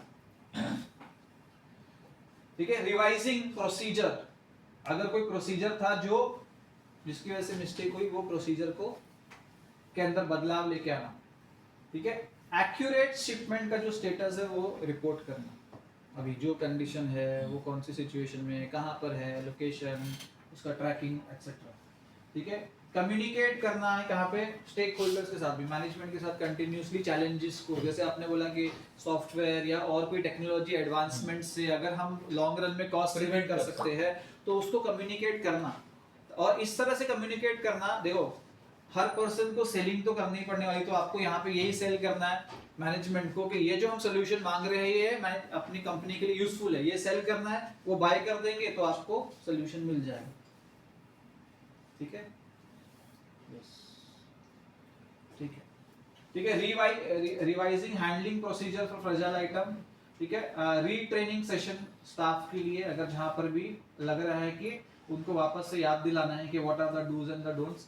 एनहांस करना पैकेजिंग के स्टैंडर्ड्स को, बेटर करना। ठीक है, अच्छा एक और चीज है कि आपके पास कुछ पैकेजिंग अवेलेबल है जो इस पर्टिकुलर कार्गो में यूटिलाइज नहीं हो पाएगी या मे बी इतनी एक्यूरेट नहीं है, तो यू हैव टू कम्युनिकेट कि सर ये है, अगर इसी में हमने पैक किया तो ये इशू आ सकते हैं, we need better packaging. Same नहीं कर सकते, कभी कभी हमारे पास कुछ सेम है, हम उसी को मल्टीपल बार यूज करके यूज कर रहे हैं, लेकिन जहाँ पे अगर आपको कोई पर्टिकुलर चीज चाहिए उसको पैक करने के लिए, मटेरियल चाहिए कोई स्पेसिफिक, तो वहाँ पे यू हैव टू कम्युनिकेट कि ये रिक्वायरमेंट है। ठीक है, regularly updating and maintaining equipment. ठीक है, सेफ्टी गाइडलाइंस है, जैसे हम एसओपीज बोलते हैं, हर एक डिपार्टमेंट का एक एसओपी होना चाहिए कि ये स्टैंडर्ड ऑपरेटिंग प्रोसीजर है, इसके बाहर नहीं चलना है, इसके अंदर हमको चलना है। ठीक है, streamlining documentation process, very important is root cause analysis of frequent issues. जो ये प्रॉब्लम बार बार आती है, रेपिटेटिव आती है, और हमको हिस्ट्री में भी हमने देखा है कि ये ही इशू बहुत बार आया है और वो आ रहा है अभी भी, तो मतलब उसका रूट कॉज एनालिसिस नहीं हुआ है, उसके ऊपर काम नहीं हुआ है, उससे आपने सीखा नहीं है, लर्न नहीं किया अभी तक आपने उसके ऊपर you have to work. Audits and inspections are also very important. Regularly seeing की जो वर्क हो रहा है उसको ओवरसी करना, उसको अंडरस्टैंड करना, देखना एफिशिएंसी टीम की किस तरह से है, you have to work on that. ठीक है, any questions here and anything sir आपको ऐड करना, कुछ पास्ट? नहीं, पास्ट है सर, आप जो बताए ना अभी, जो प्रॉब्लम्स आ रहे हैं उसको लेके कुछ वापस रेक्टिफाई, कैसा रिवाइज प्रोसेस हो सकते हैं, तो सब हेल्प हो सकते हैं क्या, नेक्स्ट टाइम रिपीट ना हो। मिस्टेक्स तो होती ही रहती है, और everyday you are learning from our mistakes, everyday you are doing mistakes and everyday you are learning. तो वही है अभी कैसा उसको रिवाइजिंग प्रोसेस करके, कुछ ऐसा है जो मिस्टेक्स कहाँ हुआ है उससे पहले अपन कुछ अलर्ट करते हैं, क्योंकि ये सब हो सकता है, ये सब हो सकता है। राइट, देखो जब हम लोग इस पे बात कर रहे हैं कुछ के मिस्टेक्स को हम लोग, ये चालू है ना, अच्छा, मिस्टेक्स को हम लोग पहले से कैसे अवॉइड करते हैं, और एक कुछ प्रोबेबिलिटीज रहता है डिसीजन लेने का। तब देखो, जब प्रोबेबिलिटी में ओनली दो ही ऑप्शंस, हेड या टेक, तो ओनली 2 ऑप्शंस है वो टाइम में, तो अपन को एक को चुनना पड़ेगा, तो अपना लॉजिस्टिक्स को भी वही एक चुनना पड़ेगा, तो तभी जाके एक में थोड़ा लॉस बच जाएगा, नहीं तो डिलीवरी थोड़ा लेट हो जाएगा, ऐसा होता है। जब अपना सपोज वेसल कट ऑफ हो गया, गाड़ी निकल चुका है रास्ता में, तभी 2 ऑप्शंस रहते हैं, वेदर आपको स्टैंड बाई गाड़ी को रखना होता है, नहीं तो रिटर्न बैक लेके आता है। रिटर्न बैक लेके आ जाएगा भी फाइनेंशियल लॉस होता है कंपनी का, क्यों, वो जो ट्रांसपोर्टेशन रिवर्स आ जाएगा और अनलोडिंग लोडिंग सब आ जाएगा। सपोज रिटर्न बैक नहीं लेके आ तो गाड़ी को स्टैंड बाई रखेंगे तो पर डे मीटर चालू हो जाता है गाड़ी का, तो वो डिसीजन जो प्रोबेबिलिटी है वो 2 ही ऑप्शन होता है, तो वो डिसीजन कैसा करना है, तो समझ गए ना? हाँ, तो देखो यहाँ पे जो हम बात कर रहे हैं वो उस सिनेरियो की बात कर रहे हैं जहाँ पे आपके हाथ में मल्टीपल ऑप्शंस नहीं है, लिमिटेड ऑप्शंस Yes, है, exactly. जहाँ पे आपको एकदम टाइमली एक्ट करना है, क्योंकि जैसे आपने बोला कि हर लॉजिस्टिक्स में हर पॉइंट पे मीटर चलेगा ही, चाहे वो वेयर हाउस का चले, चाहे वो आपके हर पर्सन का। ठीक है, जब भी आप डिसीजंस लेते हो, देखो एक है कि आप खुद के डिसीजंस खुद लो, ये चाहते हैं सर लो, ठीक है, वो तो है इंपॉर्टेंट, बिकॉज अगर हम हर चीज के लिए dependent, again it is a headache, it means like हम लोग इंडिविजुअली काम नहीं कर रहे, एक ही पर्सन काम कर रहे हैं, वो नहीं चाहिए हमको हर टीम मेंबर को डेवलप करना है इनटू अ लीडर, है ना, वो हमारा एजेंडा है। तो पहला है, जैसे मैंने बोला सर, एक एसओपी जो है कि for example scenario A scenario A, if this happens, do this, don't do this, second is if you do this, these are the options, these are the options, these are the repercussions, कि ये हो सकता है। मुझे लग रहा है एक ऐसा एक डॉक्यूमेंट इन सर्च एक रेपिटेटिव सिनेरियो जो रिपीट सिनेरियोज होते हैं उसमें प्रोटोकॉल क्या फॉलो होना चाहिए वो डेवलप होना चाहिए पहले, क्योंकि देखो आप अगर हर बार you will call him, he might not be available on call immediately, he might be available after half an hour, या immediate कोई guidance वो ना दे पाए या कुछ हो सकता है जिसमें आप सोच रहे हो अभी क्या करें अभी क्या करें। आपके पास अगर प्रोसीजर है कि ये एसओपी के हिसाब से मिनिमाइज लॉस अगर करना है, minimise loss is your main agenda या अवॉइड लॉस, तो वहां पे आपको कौन सा प्रोसेस यूज करना है, ऐसा एक एसओपी पहले से डिसाइडेड होना चाहिए ऑफ रिकरिंग इश्यूज। जो नया चैलेंज आएगा उसके लिए हम लोग नहीं कर सकते हैं कि एकदम अर्जेंटली कुछ चैलेंज आए उसके लिए, बट अगर आपके पास जो रिपीट इश्यूज है उसका आप एसओपी क्रिएट करोगे डॉक्यूमेंट, तो आपको कंटिजेंसी प्लान पहले से पता है कि ये करना है, ये डिसाइडेड है। एक बार आप वेरीफाई कर सकते हो before taking a decision, but timely decision के लिए मुझे सर मेरा सजेशन है कि एक डॉक्यूमेंट आपको क्रिएट करना पड़ेगा टीम के लिए, जिसमें अगर आपको डिजिटल मार्केटिंग की हेल्प चाहिए, अगर कुछ ग्राफिकल वे से बनाना है या कुछ वो मिल सकता है, but in case of this do this don't do this, ऐसा एक similar document I think accounts department के सर ने बनाया अपनी टीम के लिए कि वो बार-बार उनके पास कोई एरर के मतलब कोई मेरा विषय कहना क्या है सर, हमारा सारे शिपमेंट्स का है ना, तो अलर्ट एक आना चाहिए जो मैनेजरियल लेवल को, तो वो लोग का डिसीजन लेने का एक क्वेश्चन मार्क आएगा, क्या डिसीजन है, मेरे को अलर्ट आया ना, तो अलर्ट का मेरे को क्यों आया, तो उसका रीजन हो सकते हैं, तो उसमें क्या एक्शन लेने का दो रहे। पर ये अलर्ट आप क्या मैनुअल अलर्ट की बात कर रहे हो यहाँ से? नहीं, मैन्युअली तो वो लोग तो मैन्युअली ये लोग को उनका भी माइंड से निकल जाता है ना, राइट तो इसलिए तो नहीं आते, इससे सिस्टम तो यही जो आप टेक्नोलॉजी हम लेने की सोच रहे हैं उससे एग्जैक्टली तो वो इम्प्लीमेंट की जा सकती है, मुझे नहीं लगता कॉस्ट वाइज क्या कॉस्ट है उसकी फिलहाल अगर आप तो सर पता नहीं करोड़ों में रहता है। अच्छा वो ज्यादा कॉस्ट है काफी, और उसमें ऐसा भी रहेगा मतलब पे मंथली पे वो भी रहता है, वो भी रहेगा ना, तो आई थिंक फिर तो शायद कर ही सकते हैं अगर और उसका ऑल्टरनेटिव भी होगा। अगर वो एक वेंडर प्रोवाइड कर क्यों रहा है सर इतना बड़ा है तो अपन सब मैन्युअली अपन को माइंड क्लिक नहीं होता है, क्यों अपन भी रेगुलर काम में बिजी रहते हैं ना, तो रेगुलर फोन कॉल ये सब में तो अलर्ट आएगा तो उसको वर्किंग करेंगे, मैं छूट गया तो उनको आ जाएगा, उनको तो शायद रिमाइंड आ जाएगा ये अलर्ट को क्या रेक्टिफिकेशन करना, ये तो अजय सर के पास चला जाएगा वो अलर्ट, तो उनके पास भी जाएगा, अरे ये अलर्ट है उसमें तुम काम किए क्या, और ये सब ब्रांच के लिए एक कॉमन यूज हो सकता है। यस डेफिनेटली और वो तो बहुत अच्छा है। आप क्या कॉस्ट है आपको तो पता ही होगा। No, actually, when I was joining in 2016, so it was already implemented in that company. So I'm not gone अच्छा, you have not deep gone. on this. So But I उसके know about the system. उसके alternate vendors भी आप देखो एक बार explore करो, जैसे वो एक मैं फाइंड आउट करता हूँ। हाँ मतलब 3-4 वेंडर रखो, एक का कोटेशन दूसरे का कोटेशन थर्ड फोर्थ कंपेयर करो कि कौन क्या फीचर दे रहा है और उसके हिसाब से हम लोग के लिए फाइनेंशियली फीजिबल भी और जो हमको चाहिए फीचर्स वो भी फीजिबल हो, दोनों में हम लोगों को कॉमन हो। तो अगर हो रहा है इतना ज्यादा इम्पोर्टेंट काम और हर ब्रांच के लिए हो रहा है, क्या होता है सर, सपोज एक गाड़ी है डिटेल से मेरा सिस्टम ऐसा होता है अपन इनपुट अपन को इंसर्ट करना अभी क्या पड़ेगा। व्हाट्सएप ग्रुप और मेल्स और यही सबसे ही काम हाँ चलता है। वही But whenever needed, we always go through the files. Take the files. In fact किसी ने मुझे एक सजेशन दिया था प्राइसिंग टीम के बारे में कि प्राइसिंग ऐसे इस पे नहीं आनी चाहिए मेल पे, उसके लिए भी एक स्पेसिफिक नेटवर्क होता है, मतलब जैसे कंपनी का नेटवर्क है उसमें प्राइसिंग टीम का एक पर्टिकुलर हुआ, जैसे अगर किसी ने डिस्कॉर्ड या ऐसा एक सॉफ्टवेयर आता है डिस्कॉर्ड करके, उसमें आपकी पूरी कंपनी का नेटवर्क होता है, सब ब्रांच रहेगा, पहले ब्रांच का नाम रहेगा, उसके नीचे ब्रांच हेड का नाम रहेगा, फिर ब्रांच के मेंबर्स रहेंगे, फिर सेकंड ब्रांच हेड मेंबर्स, फिर उसके अंदर टीम्स है, टीम छोटी टीम है, तो आपको जिसको मैसेज भेजना है, जिसको अलर्ट भेजना है उसी को ही दिखेगा वो।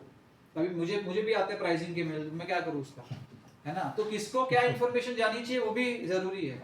और व्हाट्सएप पे भी अगर आप कुछ डाल रहे हो उसके ऊपर फिर हैप्पी बर्थडे टू यू, मैं क्या ये अलर्ट इसके लिए सबको हेल्प हो, सपोज हमारे टीम में अलर्ट में काम नहीं किया तो डिलीगेट होना चाहिए अलर्ट, सपोज रमेश सर तक भी एक अलर्ट जाएगा 3 दिन के बाद है ना, रमेश सर के पास अलर्ट जाना चाहिए, जो आप बोल रहे हैं उसको एस्केलेशन बोलते हैं, Escalate, सही एस्केलेशन अगर Okay, follow- जाना चाहिए। हाँ, तो वो जरूरी है, आई थिंक उसको ट्रैक करना इजी रहेगा।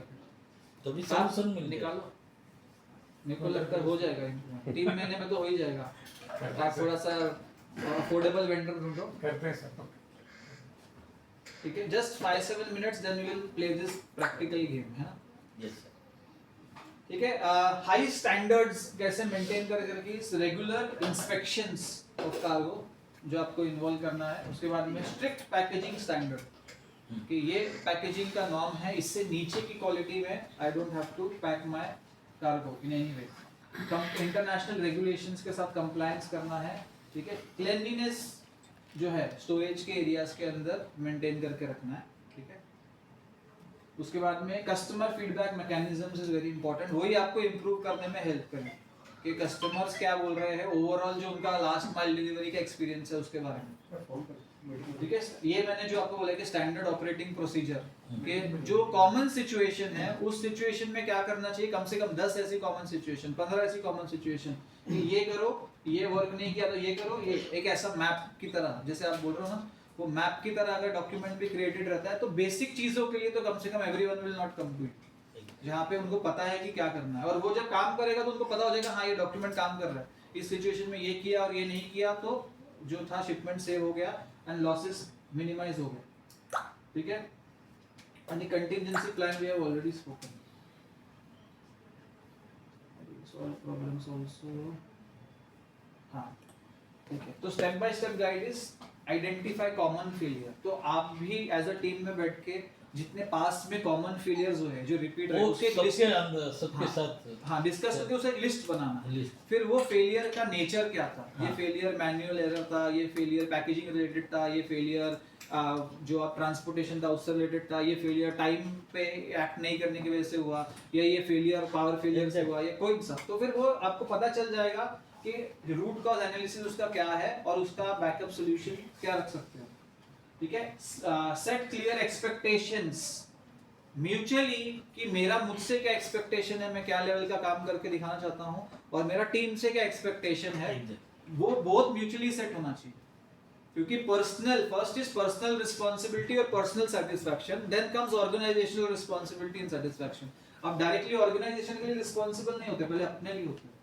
सब अभी आप ऑफिस पे सुबह 10 बजे पहुंचे, काम शुरू नहीं किया तो ये इसको बोलेगा पर्सनल रिस्पांसिबिलिटी कि आप ऑफिस में पहुंच गए, अब तक काम शुरू नहीं किया, अभी ऑर्गेनाइजेशन रिस्पांसिबिलिटी में आए नहीं, just reaching office is personal responsibility on time. So personal responsibility will lead to higher organisational responsibility. Training as I said, apart from this training जो टेक्निकल चीजों पे ट्रेनिंग है, कंसेप्ट्स रिलेटेड ट्रेनिंग है, जो आपने बोला measurement dimensions weight related training है, ये रेपिटेटिवली होनी चाहिए। और आपको जब लग रहा है अरे मैं भूल रहा हूँ, मुझे याद नहीं आ रहा है, थोड़ा सा फेड ऑफ हो रहा है, तो मांगनी चाहिए, ऐसे ही इंतजार नहीं करना चाहिए कि कब आएगी। तो बोल सकते सर ये थोड़ा सा ये एक बार ब्रश अप करा दोगे क्या, सब team you can always come and contact for that. और इसी के लिए जरूरी है क्या, ओपन कम्युनिकेशन। कभी भी कुछ भी you want to discuss openly, you can discuss with your HOD, both sides, communication open on both the sides, ठीक है। फीडबैक मैकेनिज्म, कभी कभी हमको डायरेक्टली HOD से कुछ बोलने का बात नहीं करा तो इनके उस टाइम पे आप गूगल फॉर्म या एनोनिमस फॉर्म बना सकते हो।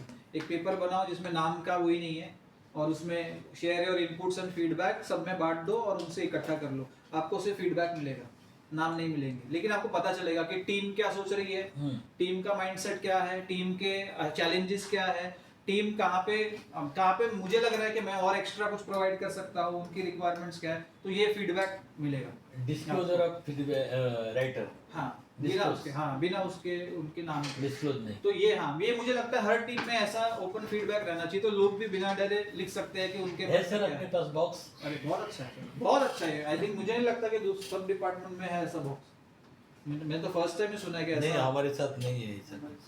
अपना टीम में किसी को लगता है क्या ये इम्प्लीमेंट नहीं हो रहा, मेरे नाम नहीं आना चाहिए, आप लिख के दे सकते हो, वो इम्प्लीमेंट करने का। अगर ऐसा लगता है उसमें से खाली ये सब वर्ड मत लिखना, सब सैलरी मेरा भी कंप्लेन कर सकते हो, आपका भी कंप्लेन कर सकते सिर्फ हो, सैलरी कुछ बढ़ा हुआ दो। रहेगा तो कंप्लेन नहीं कर सकते, वही बोलते हैं डिस्क्लोजर, नाम नहीं बताने का कौन कंप्लेन किया। लिखने का और चिट्ठी डालने का। बॉक्स में डालना। हाँ सैलरी बढ़ा दो, सिर्फ नहीं लिखना। हैंडराइटिंग से पता चलेगा ना। आप सब सिंपल अरे चीज टाइप करके भेज दो भाई, टाइप कर दो, अभी क्या बोलेंगे, टाइप करके भेज एक दो, वर्ड डॉक्यूमेंट में टाइप करो, उसका प्रिंट आउट मारो, उतने को काटो और फोल्डर में डालो। हैंडराइटिंग टाइप कर दो। शुरू करना चाहिए। अभी इतना हैंडराइटिंग एनालिसिस सर होते अभी सर सीबीआई में अप्लाई कर देते हैं सर। ठीक है, contingency plan are past failures के साथ में when you learn and you make the backup plans. Monitoring progress कि अभी हम लोग कौन से पॉइंट पे है, हमारा काम कितना डन है, कितना नहीं डन है, कितना एग्जीक्यूट हुआ है, कितना on the verge of execution है, ओवरऑल क्या क्या मिसिंग पार्ट्स है, उसके बारे में अवेयर होना और अवेयर करवाना। अगर कहीं पर कोई रोड ब्लॉक है जहाँ पे आप रुक गए हो, आप स्लो हो गए हो, वो भी इमीडिएटली उनके अटेंशन में लेके आना। ये मुझे चाहिए कि ये हर टीम में होना चाहिए। जो हमारे ओवरऑल सीशियल में जो मिसिंग पार्ट है वो है रिवॉर्ड अकाउंटेबिलिटी। मतलब सर ऐसे उड़ाने नहीं वाले, लेकिन मुझे लग रहा है कि जहाँ पे भी काम अच्छा किया जाए, ठीक है, जहाँ पे भी काम अच्छा हो जो ऑलरेडी हो रहा है। सर एक बता, रोड ब्लॉक का आपने बोला, धीरज याद आ रहे ओलम का केस में एक रोड ब्लॉक को जो एपीएम टर्मिनल्स का ट्रैफिक रोड पूरा जाम हो गया था वेसल का, वो मैसेज नहीं गया बोल के कौन बोल रहा था बार बार? ये ओलम का कौन है, शर्मा जी, संजय शर्मा। हाँ, वो हम लोग को चार्जेस ब्लेम कर रहे हैं, बोल रहे तुम लोग मेल नहीं भेजा, तो क्योंकि रोड पूरा ब्लॉक हो गया तो कंटेनर 10-15 कंटेनर शट आउट हो रहे हैं, तो वो चार्जेस बोल रहे मैं नहीं, टर्मिनल का सिस्टम के एरर से सीशियल को ब्लेम कर कर रहे हैं। बल्कि तो अपना error इसलिए ना नहीं। सारे उसको हम सारे डॉक्यूमेंट कोरिलेट हो उसको रहे हम हैं। डॉक्यूमेंट रख सकते थे कोई वे से। ऑल नहीं मगर कम्युनिकेट proof भी है। फॉरवर्ड करना चाहिए ना कस्टमर हाँ, तक राइट टाइम में। हाँ। और राइट टाइम में वो बोल रहे मेरे को बताया नहीं, इंटीमेशन नहीं है ये बात। तो वही है, उनकी तरफ से कम्युनिकेशन एरर। मैं इन्होंने भेजा बोल रहे, तो वो बोल रहे मेरे को मिला नहीं।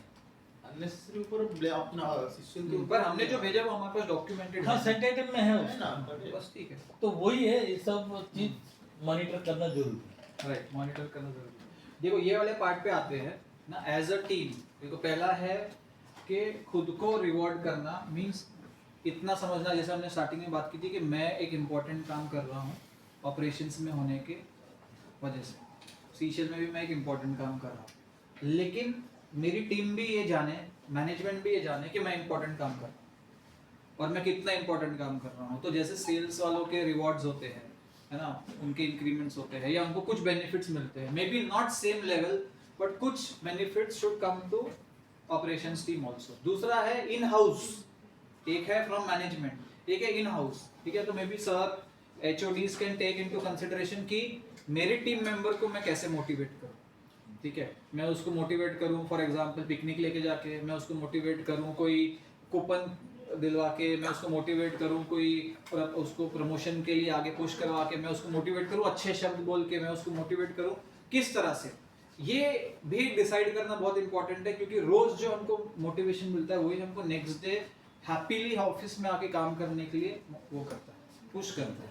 तो ये इंटरनली भी, मतलब मुझे लग रहा है इसके लिए भी यू कैन डिसाइड समथिंग कि क्या वे से, है ना, क्योंकि salary is coming one day but बाकी दिन मैं मोटिवेटेड रहूं, काम भी मुझे बहुत अच्छा लग रहा है, मैं हैप्पीली कर रहा हूं, पर बाहर से जब पुश थोड़ा सा तो आता है, वेल डन, नाइसली डन, मजा आ गया, अच्छा काम किया तूने, ये है वर्ड्स और some kind of in kind. Maybe you can talk to management also कि मैं अपनी टीम को मोटिवेट करना चाहता हूँ, रिवॉर्ड करना चाहता हूँ इन अ मैनेजेबल वे, जहाँ मैनेजमेंट भी इन्वॉल्व हो सकता है उसमें। तो मुझे लग रहा है something like this also should start. और ऑपरेशंस टीम का भी मंथली या 3 मंथली कुछ आरएनआर होना चाहिए। मेरा ये कहना है कि जिसमें उस पर्सन को सर्टिफिकेट प्लस ट्रॉफी मिलनी चाहिए जो उसके करियर में उसके साथ में रहती है, जहाँ लिखा है कि ऑपरेशनल एक्सीलेंस अवार्ड, ऐसा कुछ एक अवार्ड होना चाहिए जो वो आगे जब भी वो कोई न्यू कंपनी में जाए तो वो दिखा सके कि लास्ट कंपनी में इतने टेन्योर में उसका ये अवार्ड मिला है वहाँ। तो और ये हर टीम में होना चाहिए, लेकिन मैं ऑपरेशंस टीम को ये बोल रहा हूँ क्योंकि वो इतना ज़्यादा एक्टिवली इन्वॉल्व है, ये पार्ट तो होना ही चाहिए। मतलब मेरे पुराने ऑर्गेनाइजेशन में हर मंथ होता था, पर हर मंथ अगर आपको ज़्यादा लगता है तो हर 3 मंथ्स तो कम से कम क्वार्टरली सिर्फ ऑपरेशंस टीम का ही है जिसमें आप 3 लोगों को नॉमिनेट कर सकते हो। वो 3 लोगों को आप 3 अलग अलग अवार्ड दे सकते हो मैनेजमेंट की तरफ से। तो मुझे लग रहा है ये भी आप प्रपोज करो, ये इम्पोर्टेंट होना चाहिए सर, ये 100% होना चाहिए। क्योंकि आप सिर्फ रेज्यूमे में इतने साल काम किया वो दिखा रहे हो, अगर तो उसमें आपको ये भी तो दिखाना चाहिए वहाँ पे आपने कितने झंडे गाड़े और मैनेजमेंट में आपको कहाँ कैसे उसका एप्रिसिएशन दिया। तो ये पार्ट होना ही चाहिए।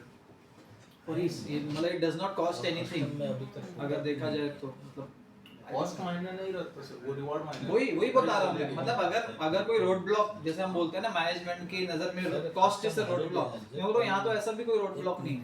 तो एस्कॉर्ट के लिए किसको भेजा तो ये सर के थ्रू इसको पुश करवाओ कर रहे हैं बोलो। इस चीज को कि टोटल किया है क्या? अभी से लेकर 3 मंथ्स या ईयर आज छुट्टी है एटलीस्ट 3 लोगों को तो नॉमिनेट किया जाए हर 3 क्वार्टरली मंथ अभी कल क्वार्टरली किया में। ना सर, आज कस्टमर है प्रीवियस कंपनी में मैं रिवॉर्ड सिखाता हूँ। आप करो ना सर पुश, ये बहुत जरूरी है, अपने आप पे नहीं है। चाहिए छह कंटेनर बेस्ट परफॉर्मेंस है हाँ, ऐसा चाहिए, सारा सामान चाहिए। ज्यादा बिजी रहता है उसको बिजी हाँ, कॉस्ट ऑफ रिपेयर का आपका ना रिसीव ये मेरे से है बस हमारे सिर्फ 10 मिनट ही और हैं। हाँ ठीक है, यस सर। तो थोड़ा सा इसको डाल देते हैं सेंटर में, बिछा दो इसको थोड़ा सा साइड में कर दो।